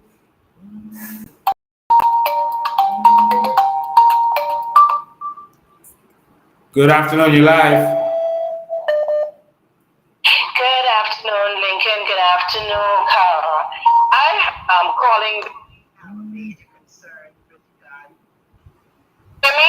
Can you hear me? Yes. Every time someone calls, it's going to go down on WhatsApp apparently. Okay. But go ahead. I'm calling because, like I said, I have a major concern regarding the issue of the Bahamian flag. Yes. Overseas. Doesn't the flag stand for freedom and justice and letting other nations, your foes, as well as your alliances, be made aware that the democracy of your country and the power and the glory of a nation, isn't that what the flag stands for? Yes. So when you remove a flag, you're saying to those people, you no longer stand for the identity of those people. That's a major concern. Yes. Because now saying to the world that the Bahamian people have no identity, the black, which is supposed to be symbolic of our heritage and the colony from where we stem, the gold, which is supposed to be representative of the warmth that the Bahamian people reflect, that being of the sun, and the aquamarine, which is the pristine. You're saying to the world now that these people are no longer, when you remove the flag, and isn't that a treasonous act? Yes, it is a treasonous act. It is a treasonous act. I have a major problem with that because you know, whomever the person is that gave the go-ahead to have those flags removed from the government buildings or whatever entity that is government in representation, you immediately are supposed to be removed because that is a treasonous act against, from my world studies, against the government and the Constitution that you are supposed to be representing. Yeah. Yeah. But anyway, without getting any further into it, I just wanted to let you guys know, continue with the fight because this here is, I mean, I can't even express the way I'm feeling right now. That is anger beyond anger. Yeah. And so, again, this is why we fight. This is why we stand up and represent Bahamians. Everyone else is not ashamed of their culture and who they are. And we represent all Bahamians. That is who we represent. The black Bahamians, the white Bahamians. We represent all Bahamians. And we must come together as one. And when you start robbing us of our flag, the symbol that represents us, it is symbolic what is happening. And Bahamians must wake up. Thank you for your call. All right, 804-4264 is the number for those who've been trying to get in. 804-4264. That is the number to get in. There's so much going on, so much we want to talk about. You know, we have had some videos to show you. I think we was able to get them uploaded, but they're, you know, our Bay Street is being taken over by Indians. There seemed to be some other cartel going on. Like this message went out to the world saying, listen, if you have a cartel, you're running something, come here. Bay Street is being overrun by Indians. How is it that we've been in this country for 50 years and we're not in a position yet to take over our Bay Street stores? Now, someone make that make sense to me. That our governments have not empowered us as a people enough that when stores became available on Bay Street, when the white merchants started to pull out, that we couldn't take those stores over. Good afternoon, you're live. Good afternoon, Mr. Bain and Ms. Green.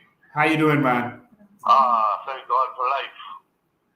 Now, the reason they don't have no flags on none of these government building poles, they planning out, I guess, the 50th anniversary to put the Asian flag there and then have defense force dressed in the white uniform, put them up mornings and take them down in the afternoon. Wow. You notice at Commonwealth Day, at one of the schools, they actually was playing the Haitian national anthem, playing Haitian songs, and displaying the Haitian sign, even though they're not a Commonwealth country. It's ridiculous. I'm telling you, I mean, none of these government buildings, the one in Marsh Harbor to the airport, the one to the government complex, none. And I don't think it's even one to the House of Parliament. No. A Bahamian flag that is flying. So it only tells me one thing, they're keeping them reserved to put the Haitian flag there. Wow. You sound like you have an Abaco accent. Do you know that there is a lot of... Do you know that there's a lot of treasure in Abaco? Oh yes, by far. Why is it that we are not able to capitalize on treasure that is in Abaco, in your waters? In our water? Oh, we did at one time, and in 17, what we had taken out of the water was millions of dollars, not millions, billions, because we had one cannon that was priced for $15 million. One cannon alone. What? And we had 15 of those, plus the cannonballs and everything else. And then we got a call saying not to touch it no more because of the elements it contained. If it got into the wrong hands, it could be a big problem.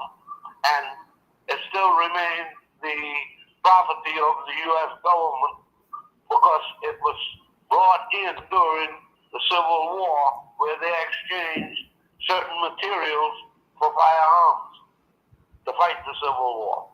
What? So you all had a license to treasure hunt? Not one license, but two licenses. One in back of Lineage Key and one down off of Foxtown. And you're a Bahamian, right? Natural born. My grandma originated from Barranquilla, Colombia, a descendant of the Mayan Indian. Came from there by canoe to Cuba, from Cuba to the Coron de Lutro, where her family settled. And my granddaddy came from Ireland through Carolinas to Preacher's Cave on the mainland of Illustra, where they settled. So y'all, like you say, a natural Bahamian by birth. Wow, so y'all had a treasure license, y'all found treasure, and because of what the cannons were made of, you want to say what the cannon was made of? The platinum group materials. Platinum group of materials, so that includes uranium. The uranium, euphonium, palladium, and I could go on. And we even had Mr. Mel Fisher come from Key West on the Dauntless to blow the wreck. And the afternoon that Mr. Ingram's nephew gave him the information stating what that one cannon was worth. We got a phone call, Mel Fisher did, and said, don't put the blowers in the water. Wow. Uranium is the material used to make nuclear weapons. Exactly. And so they wouldn't want that to get in the wrong hands. And confiscated everything. Say that again. I was talking, so they couldn't hear you. So it was confiscated? They confiscated everything, and according to the license reads that the government was entitled to 25% or whatever was retrieved in that money value or 25% of the items in general. Yes. And they confiscated everything, the cannons, the cannonballs,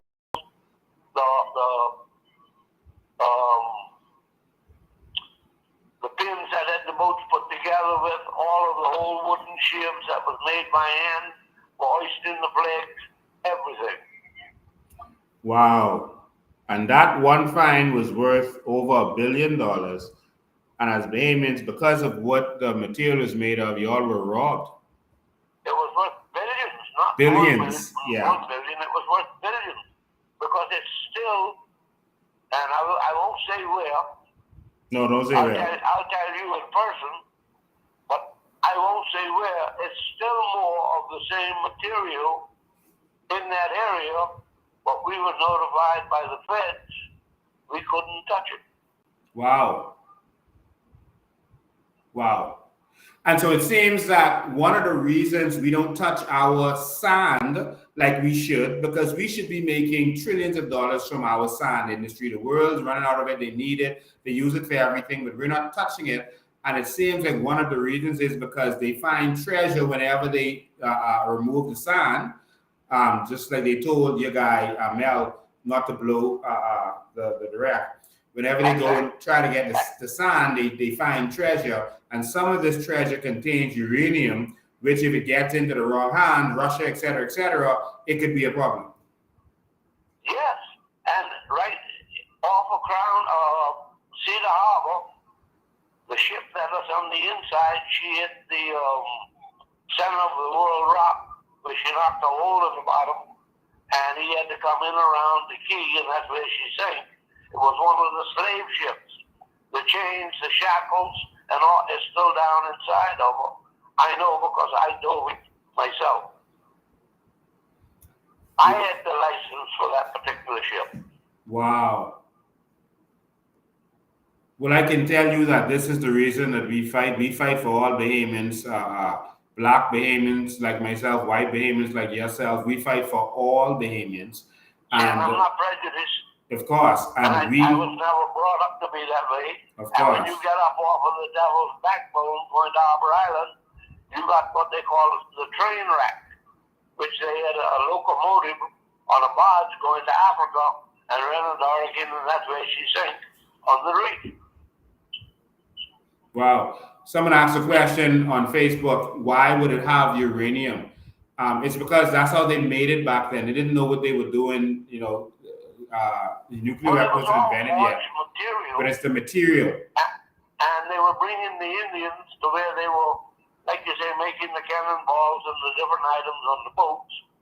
And when their hands had got burnt so bad from forming their items, because some of the cannonballs still had the individual's fingerprints on them, some of them had time device, they would throw the Indians, overboard because they were no longer useful to them.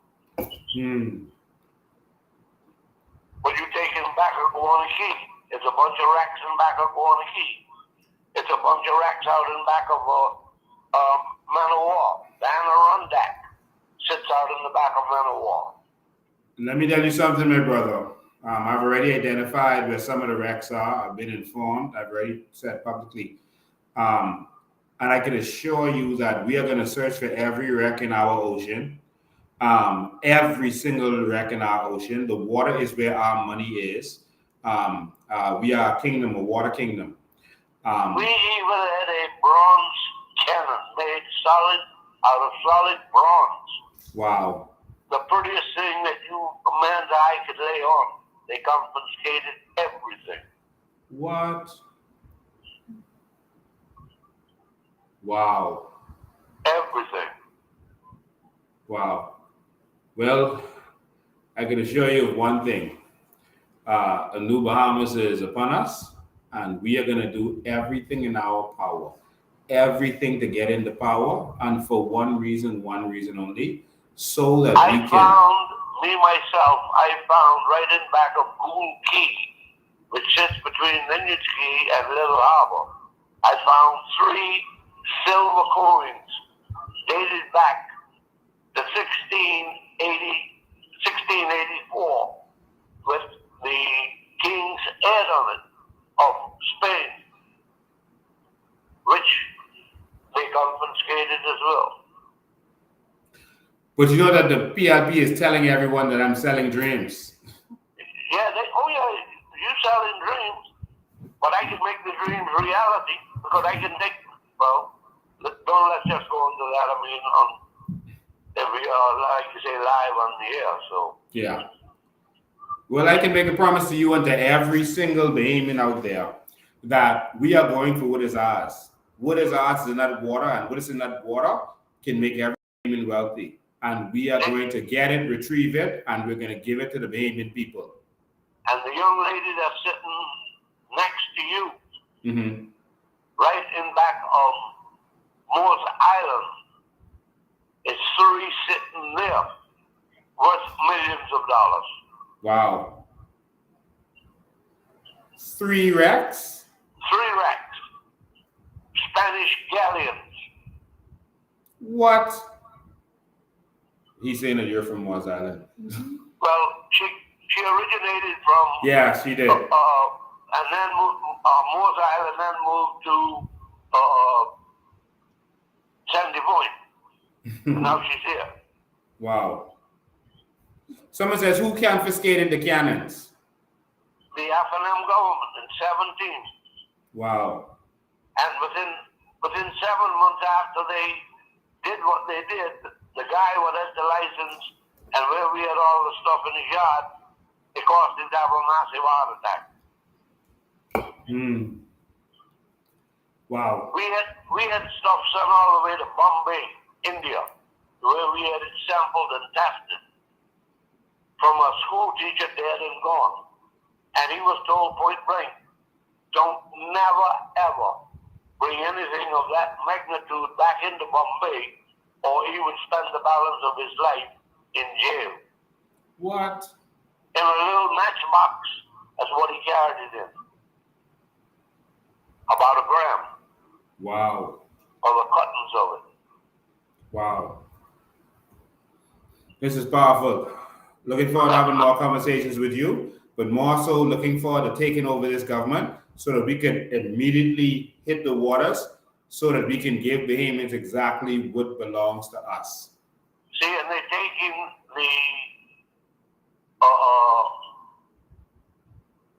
and they're mixing it now. Years ago, it used to be the straight yellow gold, but now they're taking the white platinum and mixing it with the yellow gold for it to go further.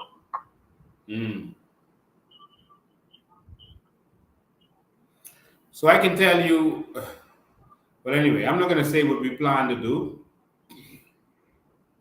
because the government seems to take our ideas and then screw it up so that we can't benefit. So I won't say it here publicly, but I can assure you that we're going to get our sand, we're going to get our aragonite, and we're going to get our treasure, and Bahamians will benefit. But the only way this can happen is up in what they call the back of Alcyon Reef, which is up in the back of Men Island, the big island that sits down off of the mainland of Harbour Island. There's several big wrecks up in the back of there. You telling them too much. They could grab some foreigners to come in here and start going to look in these areas. But I can assure you and the Bahamian public that the Bahamian people will harvest these wrecks, each of them worth over $1 billion, some of them worth billions. And we will benefit from them. That is a guarantee. No, we'll have to get together and Google it so I can show you where the locations of some of them are. Yes, I will. Anyway, my brother, have a good afternoon, and you all take care, and God bless. Thank you, man. I appreciate you calling. Ladies and gentlemen, that was a man, a Bahamian man, a white Bahamian, who actually had a treasure license, and they discovered treasure.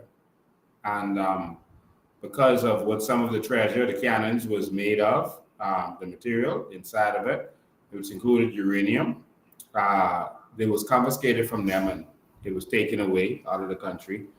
And he says the feds told them, don't go there no more. Don't touch that because of what it's made of. Good afternoon, you're live. Good afternoon, Lincoln. How you doing? You know, that gentleman is of sound mind. Yes. And I think if he's listening, he should contact you and you should do a real interview with him. Mm-hmm. Because he would know my wife's uncle. And my wife's uncle had all his treasure confiscated.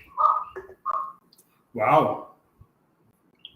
And when you say billions of dollars, you can't put a price on it. That is true. Some of the items Are priceless. are not replaceable. Yeah.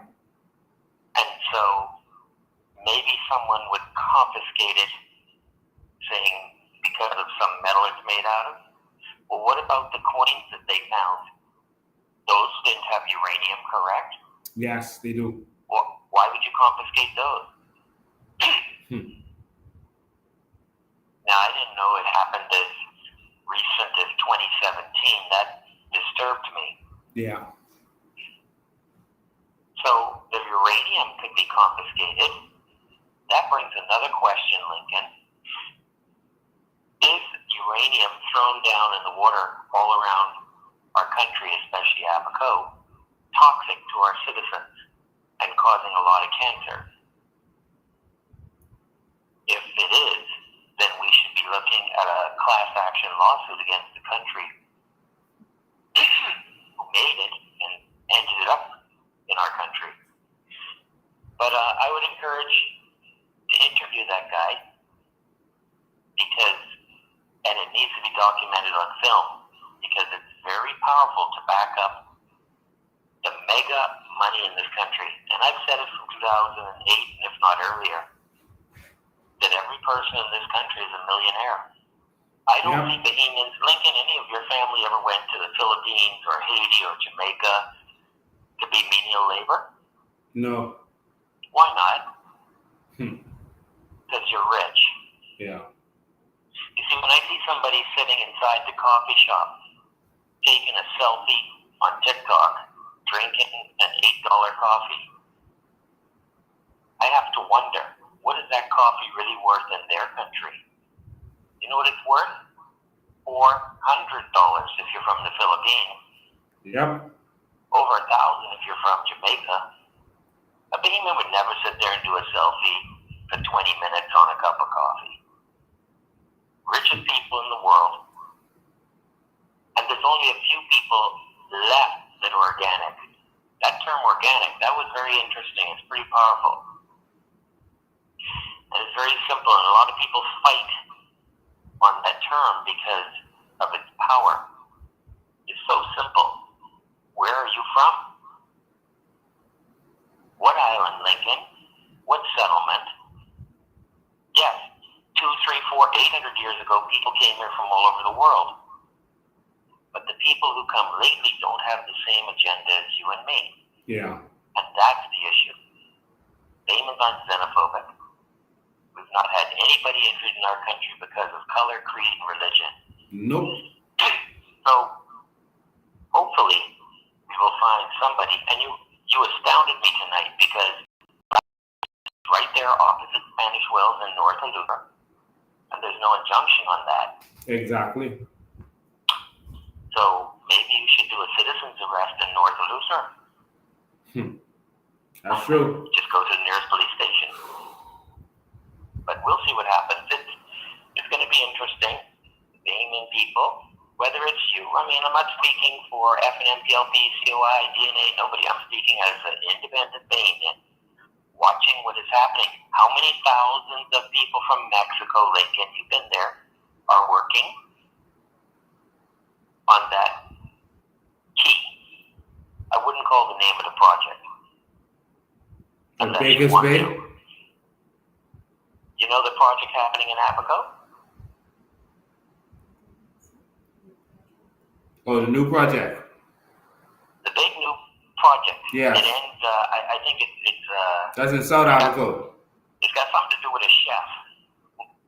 Yes. Yeah. People who bake. Listen, how many Mexicans are working there? 1,000, 2,000, 3,000? And what was the effect of the Commercial Enterprise Law 2018? You know I the fact. read that for The fact is, you can bring in as much people as you want. 14 days to get a work permit.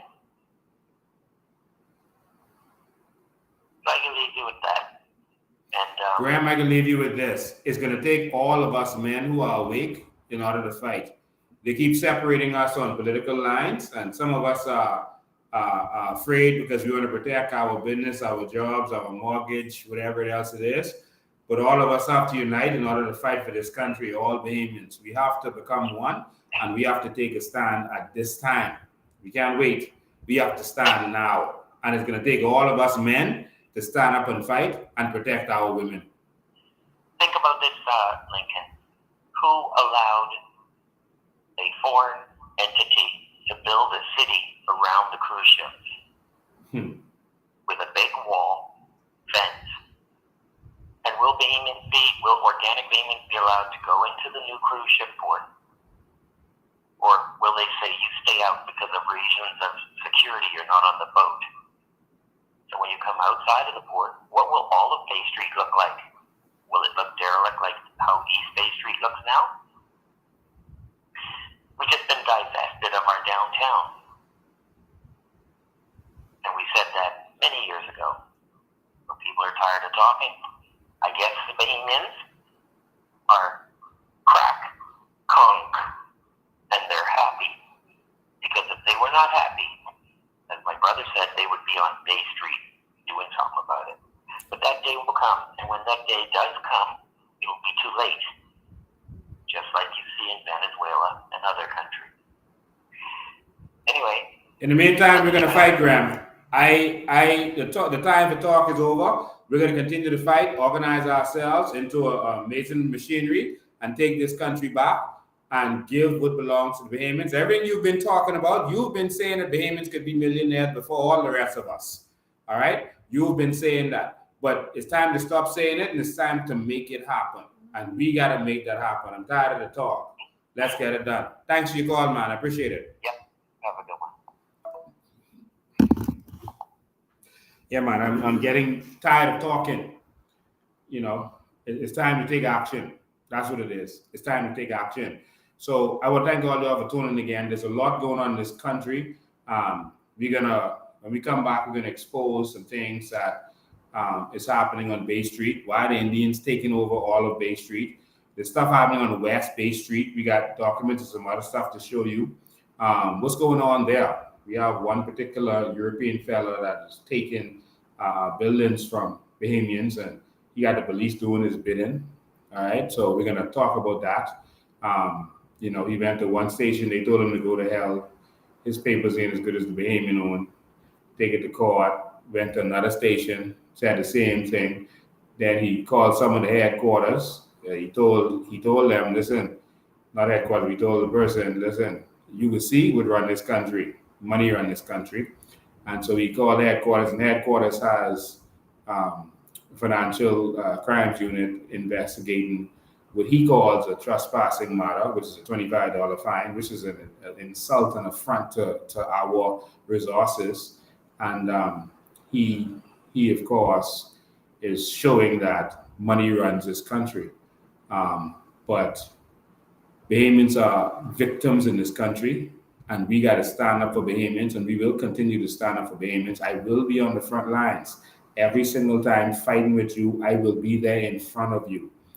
I am helping a lot of people on a daily basis. You can't imagine how much people I'm dealing with. So sometimes when you don't get a response, I'm really busy dealing with a lot of different things.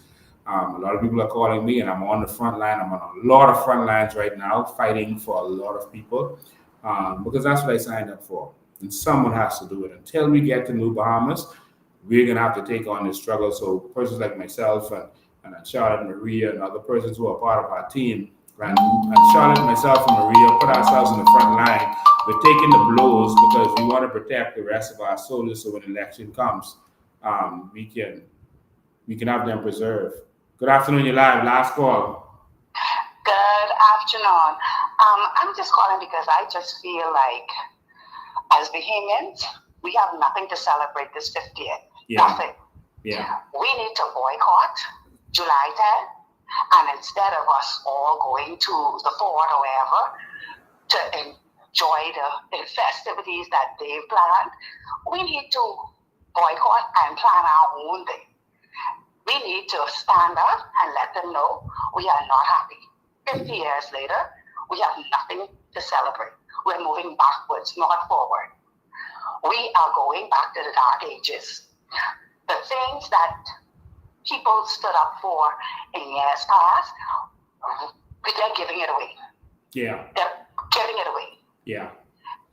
And so now we have to stand up for our ancestors, the persons who fought so hard for our country to be what it is supposed to be. We need to stand up for them.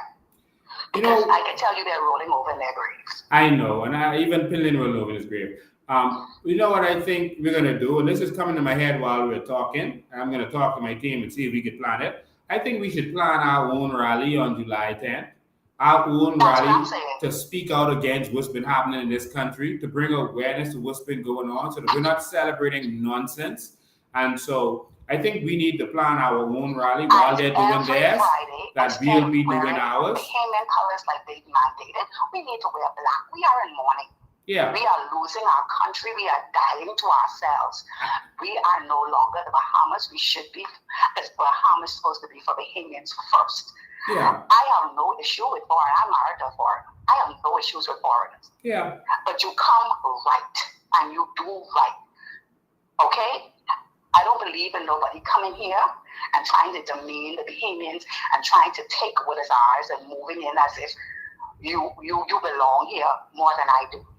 So I actually had one of them tell me that they are as much Bahamian as me. I said, baby, my navel string drop here.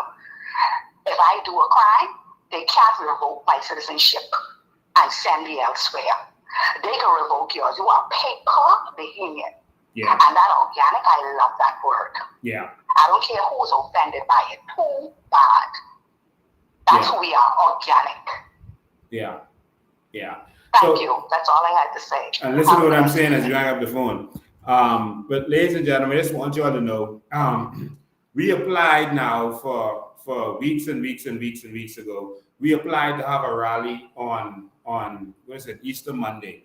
We applied that was a holiday, that we're going to have a rally and invite musicians out. We're going to speak and do whatever we have to do. We applied for several parks, including Orange Park, Awaki, and several other parks. We gave them the option of which park they would give us. And guess what their response was? They told us that all of their parks are being used right now. We can't use any parks in the country. They'll be occupied for that day. Sorry. That all of the parks in the country will be occupied on that day. So we can't have a rally on any of the parks. That's what they said to us, a political organization with the rights, with taxpayers who we represent. All right? That's what the PLP government said.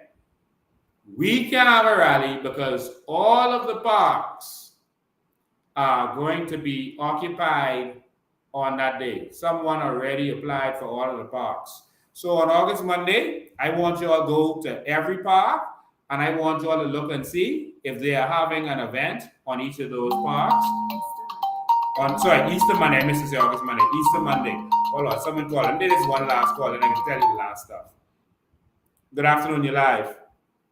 Yes, good afternoon. Poor people defend us. How you doing, man? Everything blessed. Big up, Charlotte. Good afternoon. Yeah, man, I love the fight. Lincoln, I have a question, man. Mm-hmm. All right, I don't know if you watch the news, right? With this citizenship thing, what they doing. And I want the Bahamas to realize that they trying to meet, this is my estimate, I feel like they trying to breed new Bahamians.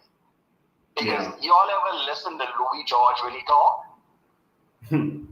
That youth is 30. And seriously, because I don't understand this. How you could be a government, right?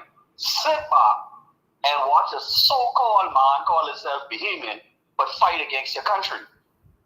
Wow. Because here's my thing. You're telling them to speed up the process of citizenship, right? Listen, Dad. He telling them to speed up. There should be a time limit when citizenship should be given out. Who you fighting for, bro? You understand what I'm saying? Yeah. Then on another hand, he got to check himself because ain't nobody checking him because I feel deep down he's not a Bahamian because his mother's a Haitian. Is that how that happened? because they use a loophole what they thought, because I don't think they really understand the Constitution, because the Constitution, they're not a British colony, right? I'm Right. asking, is Haitian a British colony? No, it's not. Pardon? It's not a British colony. So how this what kind of like it's disturbed me. How we have a voice, because to me you could question him. That's just my thing. Why nobody questioning him? Because he's saying, okay, when you reach 18, there's two things that disqualify y'all. Y'all is not a British colony, number one. And number two, they can't renounce. Let's even say if they go this area, they cannot renounce. So how this so-called Bahamian telling the government that they should, and again, people got to pay attention to words. You understand? You want to stand firm and fight for these people. And I have a question. I have a serious problem with the government in our country going into a meeting with Haitian pastors, and you like the They meet with us. is not allowed to hear what's going on in our meeting. That's stupidity to me. Yeah. To me, right there, you understand what I'm trying to say? Because the pastor, the last time when you all going to Miss Curry property or whatnot, and you all in a church was in there. Yeah, they put a church there. And I'm going to ask again, and a pastor build a church? Yep, and the pastor admitted that what he did was wrong. And he let us meet with the people, and all of them admit what they did was So wrong. they're using God because they know he's a God fair. They're using this God thing as a shield. Because if you know right is right, wrong is wrong. God ain't choose a side. That's what I'm saying. You can't get into heaven with that shakiness. So if you have people, what you know, invading the land, and number two, let me ask the question and I can hang up. Number two, there ain't no court on earth, planet earth. I telling you, there's no court on planet earth that stop a government from doing whatever they have to do if they feel it's a national security risk to their people. That is true. So there's no court to tell you you can't breathe. You're looking at it wrong. There's no court to tell, if you was in power, you think a court to tell you, look here, hey, they're breaking a law. You can. What is compassion? Are we using the word compassion wrong? Y'all pull that up. What is compassion? You understand what I'm trying to say? Yeah, compassion. no court can What is stop you. compassion? A mother has compassion against a child. You understand what I'm trying to say? Not a country coming to build something and you sitting back and saying, where did they go? The aim is I can leave you all on this. When they break down the domes in Abaco, they call it down on us. 1, 1,000, 2, 1,000, 3, 1,000, 4, 1,000, 5, 1,000 gone. Did anybody check on my people to find out if Annie was available? Uncle was available? Nobody know where these people going. And like Bahamians, they just fatal, flatline, and that was it. And I don't worry about another country. I leave you on that. Thank you, man. One old lady in the domes had to go to a next door neighbor who was in the dome and grab what she could grab and just go there as they was breaking down her place. It's sick, man. And people still under the spell believing that Philip Brave Davis is nice because he was getting, giving away money, trying to become prime minister. He's giving away money he got from clients. But that's another thing. Go ahead. Along that line with Louis George telling the government that they need to speed up the application process for citizenship. We have hundreds, thousands of Bahamians who have also submitted applications, but they submitted applications for Crown land. Have the government sped up that process? Have the government even returned an answer to these applicants? Some of the answers that these applicants got was, there is no Crown land available, but yet we're seeing our lands being possessed and sold. The applications and the voices and concerns of Bahamians are not being heard by its government. But we can have foreigners, and yes, Louis, you are a foreigner. I've never seen you fight for the interests of Bahamians. No one in this country who claims to represent Bahamians are fighting for the best interests of Bahamians. Yet you slander our names. You call us all sorts of names. besides a child of God. This is a God-fearing nation of Bahamians who believe in God. And we will have our day in this country. The Bahamians in this country will benefit from their natural resources. We will not fall back on the words and slander that you all cast on the Bahamian people. We are not a country and a Bahamians of hatred. We love. We are accepting. But we will have our country. We will benefit in our country. And we will be placed first. And our voices will be heard. And our leaders will be held accountable. Now, they can take that how they like. But this generation is coming out the gate. And we are coming out the gate fighting for our country. And you all can spin that however you want to spin that. If that is considered hate, then so be it. But we are going to fight for our country, for our children and our children's children. Amen. Just wanted to update those of you who don't know yet that international media covered, cried shame on our government for what has been going on in this country. Bahamians not having their voice, Bahamians being stopped at protests. It's been covered in the international media, and you can go on my Facebook page and you can see the coverage and what was actually said. This was actual fair coverage.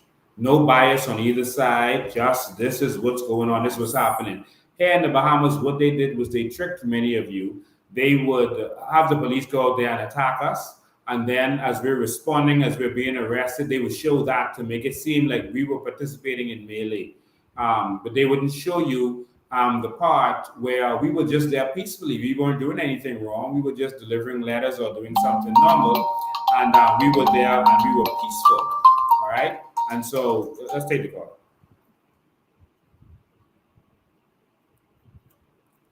Good afternoon, you're live. How you doing? I'm calling from Freeport. Hey, Freeport, what's up? You all right, eh? Yes, I am. How are you?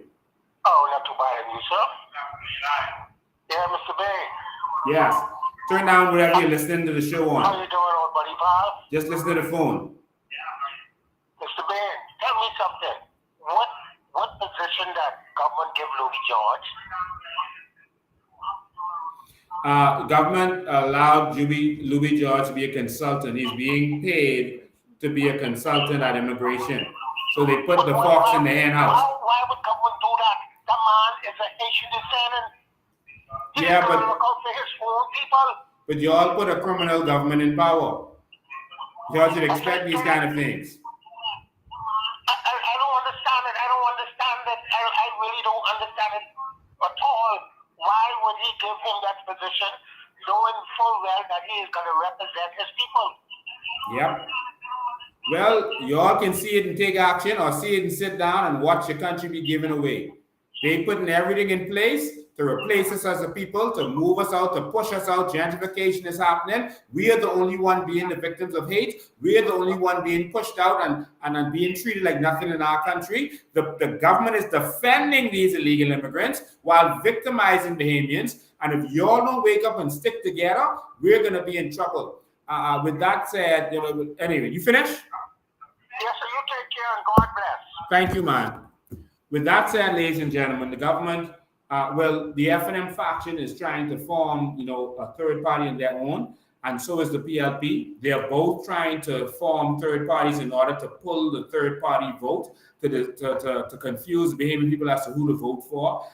They're going to push this narrative that, okay, Lincoln is too aggressive, the COI is too aggressive, we can't put them in government. If you're going to vote for third party, vote for these guys over here. And so that's their narrative, and those guys will be totally sold out to the persons who are paying them to get there. And so Frederick McAlpine is organizing the former party right now. I have nothing against Frederick McAlpine, except if you sell your soul, like Vaughn Miller did. We all thought that Vaughn Miller was good when he was speaking up and speaking out, but he sold his soul. I've spoken to him personally myself. And so I don't care what you did in the past. If you sell your soul, you're dead. All right? Meaning you're dead spiritually. And so Frederick McAlpine is in the process of forming a party in order to try to split the third party votes to make sure that the PLP or FNM gets back in. And also Cassius Stewart is trying to do the same thing. Brave Davis got Cassius Stewart and Adrian Francis and others. Adrian Francis, by the way, still works for the Ministry of Social Services, despite all that stuff that came out about him. He is still actually working there now. But in any event, this is what you're allowing in this country. But Brave Davis got them to try to form a fake coalition in order to confuse the voters. And they were going around knocking door to door, telling people that they're with Lincoln being, they're the coalition, this is the candidate, vote for this candidate. And that's really to confuse the people. They're going to also try to infiltrate us, to get people in, to get close to us, and then come back and make fuss and then make it seem like, oh, see, they don't have it together, man. We can't go there because they don't have it together. And that's another strategy of them, to have people to come in, get close, and then start kicking up and making noise. These are all political strategies. Remember, I told you this more than 3 years out, that these are strategies they're trying now. So they're trying to look at Frederick McAlpine, Cassius Stewart. They're trying to make him relevant. In order to do that, they come with the same tricks. We have to stand together. Bahamians, I have proven myself, I will never sell out. Never. If I wanted to, I've already done so. Maria Daxon will not sell out to these people. She has been standing strong. Charlotte Green has sacrificed, and she's not sold out. The PLP has met all last week, not every day, but they met all last week trying to find some strategy of trying to get something on me. All right, that's a strategy they have to get me arrested for something that is not to do, that doesn't have anything to do with fighting for the people, with protesting, etc. They're trying their hardest. They can't find anything, but they're trying to make up anything. They don't care how big or small it is. They just need something. These are the kind of plots they are doing. Instead of governing this country, they are sitting down plotting how they could stop us, because they don't want us to stop this gravy train. And so all I ask you to do is stay united. We are going to stand the course. I'm going to stand in the front lines for you. We're going to take the sacrifices. We're going to make the sacrifices. We're out there fighting for the people. And you know you have some people who are not going to sell out. The new Bahamas is coming. Do not be fooled. They're going to try to mix the wheat with the tares, like the Bible says, to confuse you. Don't get confused by the wheat and the tares. Bahamians, whoever you see the media giving supreme coverage to has already been bought out by the government. Pay close attention to whoever is receiving the coverage, and the most coverage by this government. The media has already been sold out by the government. Do not be fooled. Do not be misled. We have been blind for so long. It's time to open your eyes. The government has bought out the media. Don't mind the persons they bring on dressing up and speaking like they're speaking on behalf of the Bahamian people. No, they're speaking for themselves, not for the country. We have come from so far right now to be so close to the new Bahamas, and we need to get there. And we need our people to stay focused and stick together, united.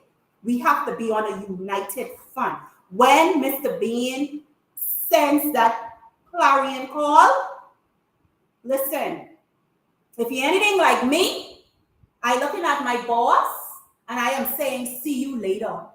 I have to get over to the new Bahamas. The call has been made and I will answer. We have to be willing to stand up for right. This is a Christian nation. Too many Christians sitting up in the church, but fair to stand up against corruption. The irony. Too many people holding up their hands saying, God, God, God. But the corruption that's going on in their own country, they are afraid to stand up. Is this truly a Christian nation? Is this the Bahamas we once knew of? The time is coming when we must stand up and fight for this country. I refuse for our children to fight this fight. This needs to end with us. And the new Bahamas needs to begin with them and us. Bahamians, let's do this. We are going to continue our community walkabout. We have committees and groups formed. Persons who wants to be a part of those groups can reach out to me. We can talk and we'll see where we can allocate you into these groups. We have a lot of things going on within the organization. If you're interested, you can call the number 804-4264 or text for more information. But Coalition is on the move. And we're coming through like a freight train. And ain't no stopping. There is no stopping. That's it. So they're gonna have a different rumor about us. Every few days they come up with a different rumor. Every few days they say a different person funding us. And it's cute. We just sit back and laugh at them. We don't even entertain them, but we just sit back and we see this so entertaining. They are so desperate. These paid trolls getting paid, to lie and keep us back and keep us down. And they don't know that the people, the public are already onto them. That, dude, you're getting paid for this. You're getting paid to keep us back.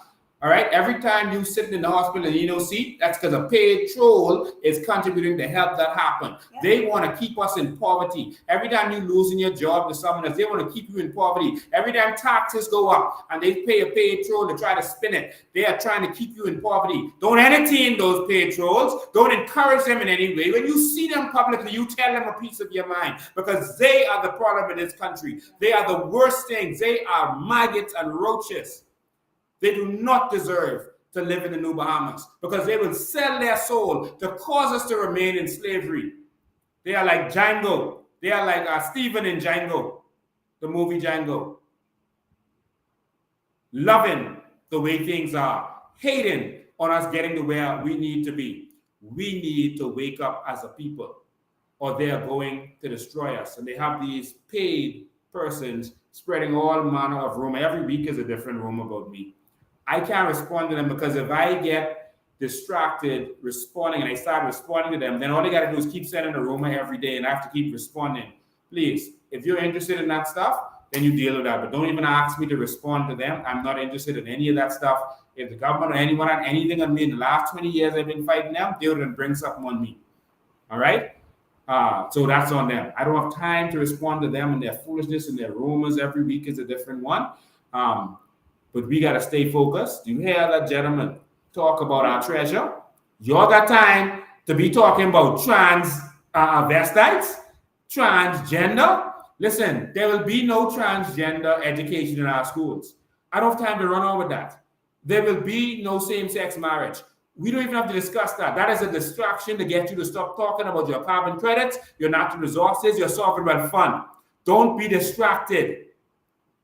You see, the talk about anytime they want to distract us and change the subject, they would start talking about, we're going to legalize marijuana or marital rape. That's how they would try to change the subject. That hasn't been working recently. So now they find something that they feel is going to work. They're talking about transgenders and all this kind of nonsense. Listen, you notice I don't even have time to get in that.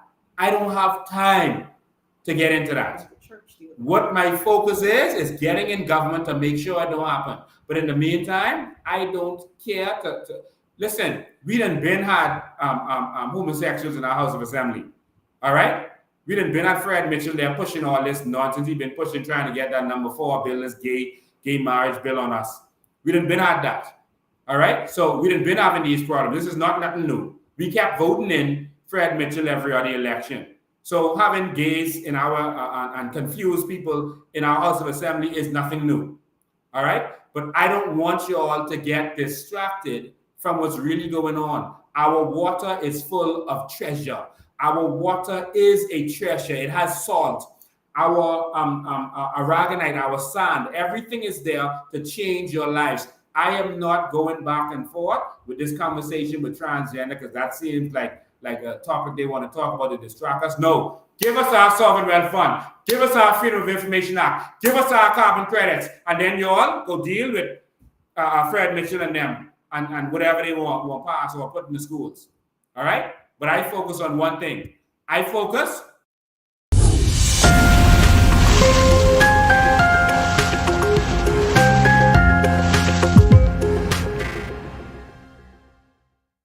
going to make all of us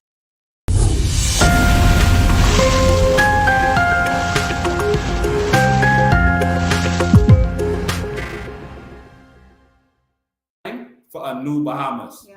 So thank all of you all for tuning in. Don't get distracted with this nonsense. Don't get distracted with these new parties that now talking about they want to come up now and have stuff to say. They are sponsored. They're going to be well sponsored. They're going to be well funded. They're going to get some legitimate people that you respect to go and be a part of them. They can say, listen, go in that party so they could have some good candidates. They can look good. But these are all sellouts. So you have the same problem that you had before. Stand firm, stand focused, don't be distracted. Keep your eyes.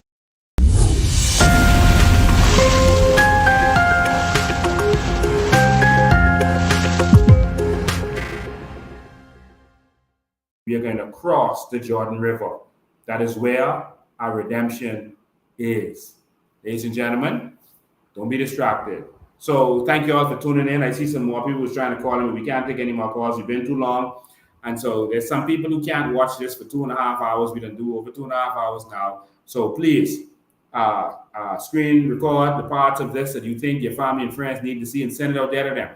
I got to do the long, full thing. I got to give you the meat and you got to take from it and you got to feed it to your friends and family. That's how this is going to happen. My job is to give you the information and your job is to take it, dissect it, and spread the message. That's how this is going to happen. Spread the word, spread the message. That part with that gentleman who had the license, the white gentleman from Abaco, who had the license and who got the treasure, etc. You all screen record that. Send that to the world. Let them know what's going on. If there's any critical parts in there that needs to get out there, you screen record it and you share it. You put it on TikTok. You share it on WhatsApp. Share it to your family and friends. That's your job. We are going to give you the content. You are going to spread it. Go out there and get your 10. All right? And supersede that. Go get your 10 people. We got to make this happen. This has to happen on the ground. They are blocking the media. In world history, whenever you see the person the system is against, that's the persons you follow. Because the system wants to remain. The status quo wants to remain. They never want to empower the people. And that is why it takes great sacrifice. And some people got to go to jail. Some people got to get lied on. Some people got to get stumped and kicked in order for there to be change. That has always been the case. For you Christians, Jesus had to get stumped and kicked and crucified for you to get your change, right? Change has a price. Freedom is not free. Freedom is not free. And we've been taking the price. This has been, there's a beautiful road. We love this. And as you can see, we're taking this with grace. And we're taking all the blows and punches, and we're still pretty like Muhammad Ali, and we're going to float like a butterfly and sting like a bee, and we're going to keep roaring and rumbling, and we want you to roar and rumble with us as we take this country back from this coward they call Philip Davis, this coward who's afraid to go and do what he has to do, this coward who wants votes, so he's pandering to other people because he knows the Bahamians are on him. He is a coward. So it's time for us to stand up. And so no matter what they do to me, no matter what they say about me, you stand up, Bahamians, because this ain't about me. This is about all us. And if you don't stand up, our country is going to be gone. So let them sit down and plot and scheme and do whatever they have to do. But we are going to stand up. We are going to get locked up as much as we can. Martin Luther King got locked up 29 times. I ain't close to him yet, but I'm getting there. Ladies and gentlemen, we're going to get locked up for what is righteous. And they can plot, scheme, and do whatever they want. But you spread the message. So when the media puts the false news out there, you who watch the full thing, you talk to your family and friends and no, that ain't the truth. That ain't what happened. Don't mind the media. They are sold out. This one traveling with the Prime Minister, and he's a media mogul. The next one is ambassador over here. The next one is ambassador over there. And then you watch the news stories and you see like, what in the world is going on?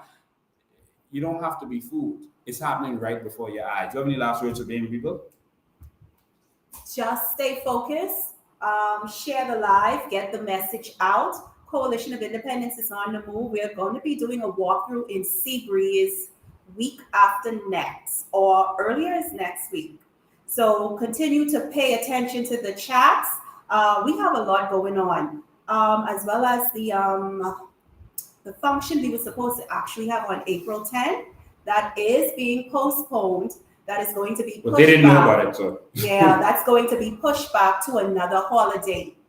Okay, we And so if we have to get a private property to do it on, we'll get a private property. But we feel that we should be entitled to use our parks. Freedom, even the UBP didn't stop the PLP from using their parks, Windsor Park or whatever park they wanted to use. Even as they said the UBP was, they did not stop the PLP from going on the parks and saying what they have to say and doing what they had to do. This PLP government is more despicable than the UBP government that they fought and removed. This is despicable. Evil. Stand with us. Go to our website. You can help fund the movement. You can go to GoFundMe, look for Coalition of Independence.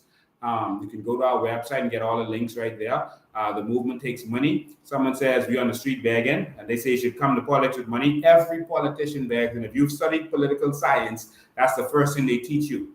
Fundraising. You can't be, if you are afraid to beg, you shouldn't be in politics or charity. You shouldn't be. Even Jesus, before he fed the 5,000, begged for something. Who got something? And he turned a little bit into plenty. And that's how it works. That's how you do the miracle. Yes. Someone gave something.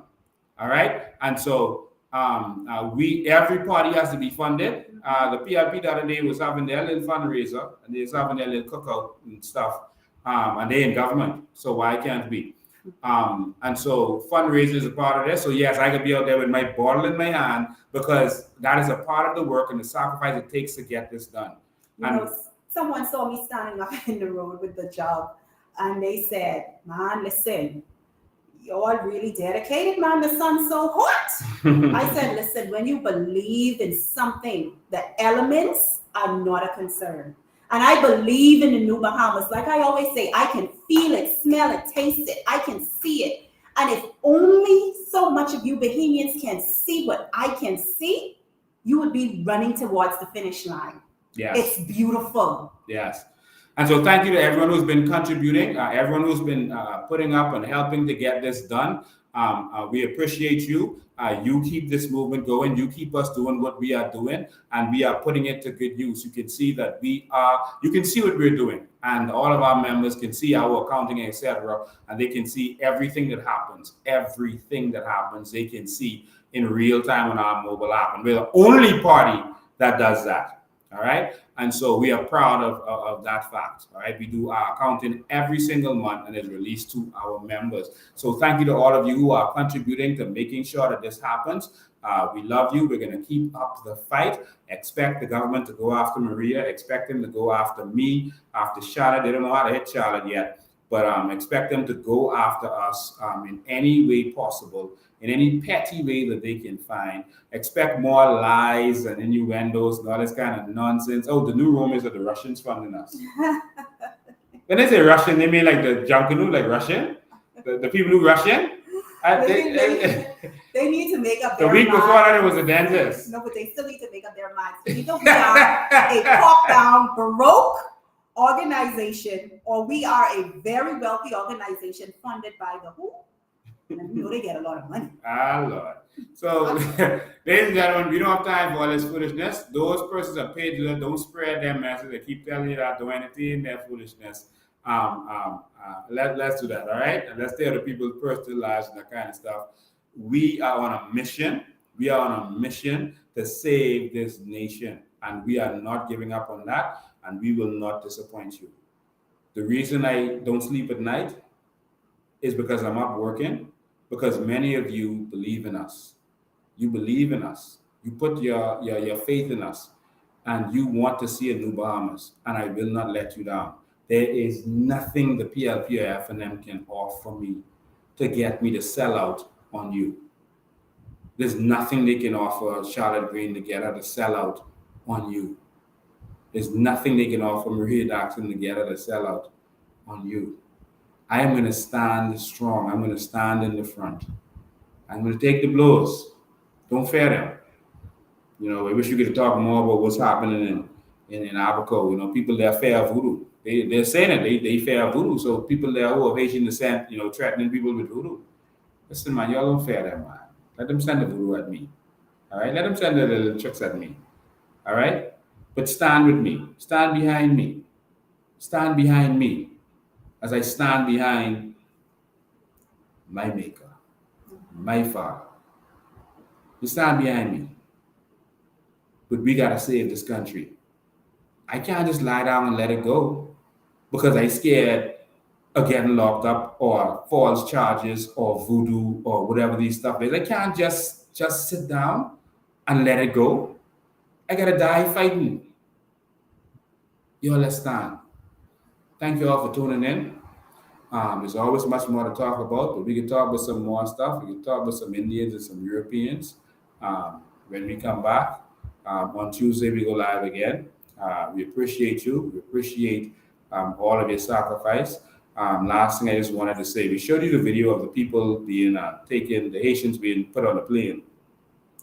But we're also getting complaints from immigration officers themselves. Complaints. One immigration officer told me, well, two actually told me that, but one spoke to me today and he said, listen, he said, I put some of those immigrations on the plane, officers. And he said, the plane came back and I saw one of the fellas coming back on the plane and I stopped him. He said, how the hell? He know the fellow was illegal. He had no papers. And he said, another immigration officer was on the plane too, coming back with the fellow. And that fella is who arranged stuff to happen. And he said he locked the Haitian up again. The particular one who was coming back on the plane. They taking him and letting them go. Take him, someone getting paid off somewhere, and they let them go. I tell you that.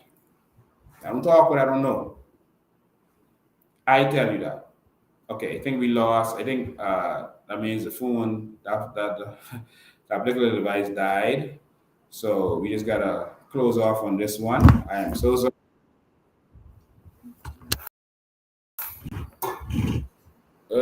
Particular device. I'm so sorry. This one, oh wow, we look white. Hey, Grace, see you this coming Thursday in our walkthrough. So we will be knocking on doors, conversations, and not coming, change. Thank you for spending your evening with us. We appreciate you. Of course, we're going to leave, even though this one has been long. And we want you to know that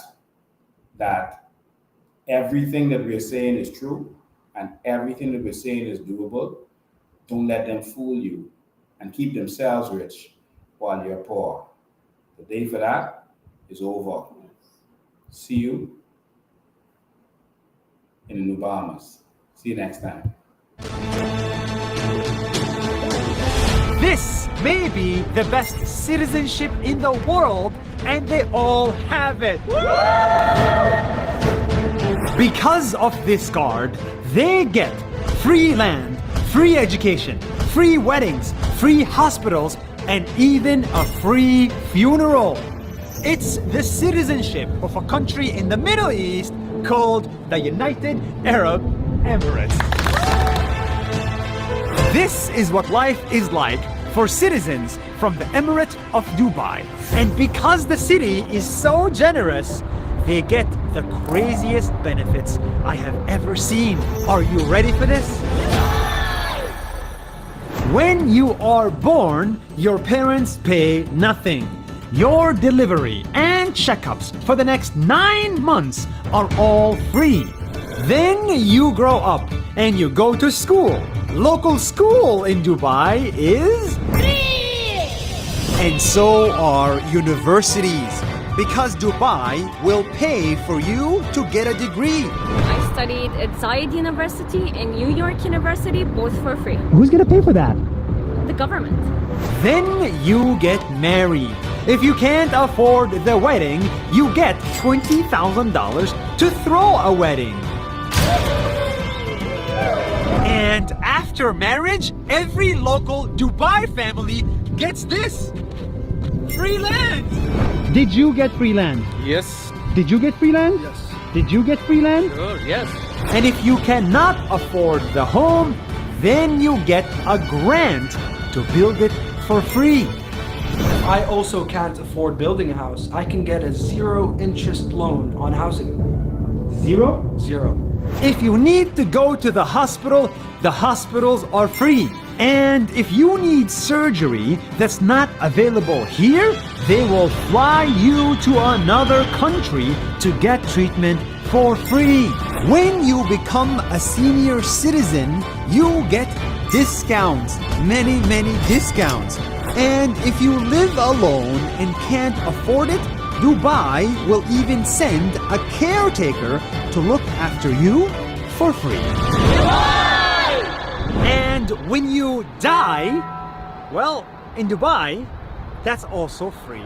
Your funeral will be taken care of, and Dubai will build a full tent with air conditioning within 5 hours of your death next to your home, so your friends can come and say goodbye to you. I don't know how you did this in 50 years. You look at history. Who does this? Show me anybody else that has done this in 50 years. I'm waiting. Show them to me. This wasn't done by money. Money doesn't produce visions. Visions produce money. You've had leadership over here that were visionaries, great visionaries, and their vision was more about the people than the money, because you can't accomplish this in 50 years without loving your people first, because the people are the ones that's benefiting from this. Look at your health care. Look at your road system. Look at your highway system. Look at your airports. Who does this in 50 years? But who benefits? You're going to care about those people. It's something to be learned about what's been done over here that could be duplicated in the world, because there's people with this much money. You just don't have people with this much love for their people.